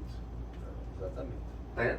O desafiante é ter um político querendo mandar na parte técnica. Ou o político querendo ser treinador, querendo ser tudo. Uhum. Sim. E isso não é amadurecido. Não Eles- tem tá sustentabilidade. vendo? Então lá nos Estados Unidos é o seguinte, lá, vê só que é interessante. Eles mandam a seleção brasileira para a Argentina. Eu sou o líder de equipe. Tem o head coach, tem o político, que é o chefe de delegação, certo? Quais são as funções de Elson? Suas funções é cuidar da equipe, fazer com que a equipe chegue no lugar certo, fazer com que a equipe perca peso, tenha sauna, tenha isso, tenha aquilo. Até porque depois vai ter que cobrar. Né? Logística é tudo. Pô, por que ele não atingiu, né? O objetivo? Eu vejo campeões olímpicos chegando para mim, campeões olímpicos chegando para mim e dizem assim, Elson, qual o plano de hoje? Qual é o plano? É esse. Pois é. E se o ônibus quebrar, que a Argentina tá com o plano de ônibus quebrar, ó, eu paro e pego o táxi para todo mundo. Planejamento, Todo mundo. né? Tá vendo? O que é que um head coach faz? Avaliação. Eu tiro todo o problema do head coach. O head coach tem que fazer o quê? Eu vou pensar na performance da equipe. Isso aí. Perfeito. E o head coach tem 3, 4, 5 assistentes técnicos. Um pro peso pesado, um para o meio pesado, um pro tá vendo? Então fica O nível subnichado. de amadurecimento, né? Tá vendo? Fica subnichado e o político tá lá só para resolver. Vamos supor, tem algum problema político, ele vai lá e resolve. O amadurecimento é tão grande que nós chegamos lá em emocional. O amadurecimento emocional da equipe americana é tão grande em 2019. Veja que eu aprendi a lição. Nós somos campeões em todas as categorias. Campeonato Pan-Americano. Ser campeão em todas as categorias foi história. O que aconteceu? Elson, vai lá na mesa e diz pra lá que a gente só quer que o hino nacional toque uma vez só. Eu assim, puxa. Eu pensando como brasileiro, não, eu queria que tocasse 8 vezes. Olha o meu ego. Eu queria que tocasse 8 vezes.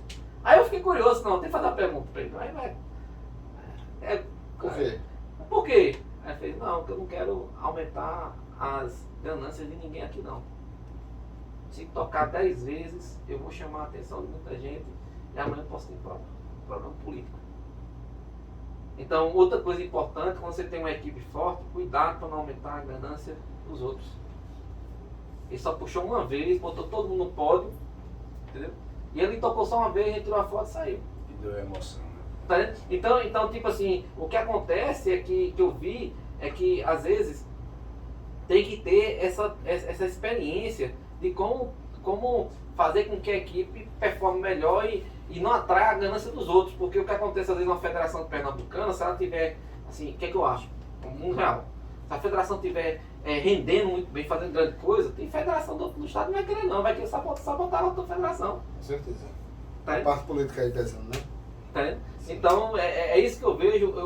A Confederação Brasileira de Judô já faz isso, eles têm a parte política deles e deixa a parte técnica com outra pessoa. Que entende muito. E outra coisa, quem é a parte técnica tem que entender muito da parte técnica.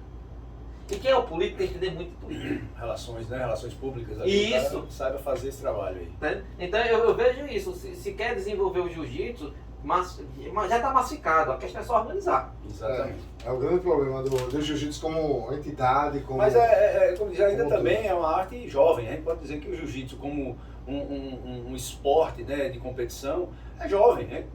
O judô é muito mais antigo. Muito Vários bem. esportes, o wrestling é muito mais antigo. Mas veja só, Está lá na frente em relação a essa organização O wrestling, veja só, o wrestling de brasileiro competição. em relação a jiu-jitsu, Ah, sim, tá. em termos de federação, é jovem.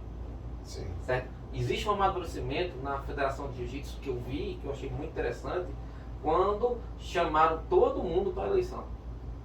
Na Federação Pernambucana. Sim. Chamaram todo mundo para a eleição, colocaram no Facebook, colocaram, vem aqui, vamos discutir, vamos votar. Depois de uma década, eu acho, né? Isso foi um mais, amadurecimento né? emocional gigante dessa federação. Rapaz. Que acontece também na Federação de Judô. Houve críticas sobre isso, porque disseram exatamente que Arruação e teve. tudo também, Foi né? não foi uma divulgação tão grande, né? Teve uma divulgação na semana, não deu tempo de formar chapa, teve uma polêmica sobre Sim. isso, mas houve. Houve isso. E teve a reeleição, o presidente foi reeleito, beleza, ok, ninguém teve tempo para fazer a chapa. Porém, já para o próximo, né, para a próxima eleição, que eu acho que é o ano que vem, se não me engano, já vai estar todo mundo tarimbado, teve muita crítica, era para ter divulgado por mais tempo e tal, para poder ter outras chapas. Mas é um processo de evolução. Tem amadurecimento. De amadurecimento. As novas gerações vão fazer bem melhor do que a gente. É uma coisa que eu aprendi, a liderança tem que ser passada para as novas gerações. Sim. Exatamente. Professor, acho que é isso. A gente isso está aí. aqui com o seu livro. O seu livro está disponível ainda para Tá venda, sim, professor? tá na- Vou deixar aqui. Tem na Amazon, tem comigo. Eu também tenho um livro de wrestling, que é o primeiro livro de wrestling do Brasil, está na Amazon também, nas lojas americanas. Gratidão por tudo. E é isso. Então, assim, tipo, professor, agradecer aí a sua presença. Gratidão. É sempre um bate-papo muito construtivo, né? E com várias histórias muito boas para essa nova geração que está chegando. A importância, né, do treinamento mental, a importância da inteligência emocional, né? De como enxergar a equipe. Eu acho que ficou muita coisa elucidada. E fica também aí os seus contatos, né? Instagram, YouTube. Vão lá, galera. Vão lá no YouTube. Diga aí o YouTube, professor. Tudo, meu Instagram. Não, o YouTube fala, nas posições fala do YouTube, Instagram. fala o Instagram, diga como é que a turma acha você. Meu nessa YouTube plataforma. é Quedas de Wrestling, UEFA Brasil.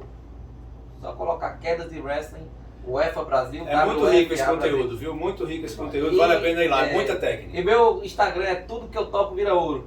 É isso Boa, aí. Isso aí, campeão. É isso aí, galera. A gente tá fechando aqui a sessão de hoje, o segundo episódio aqui do Fluir Podcast. Tá? O nosso preparador mental aqui, esportista aqui, né? O coach Ellison Dantas, meu amigo Max Carvalho. Tamo aí. junto aí, Max.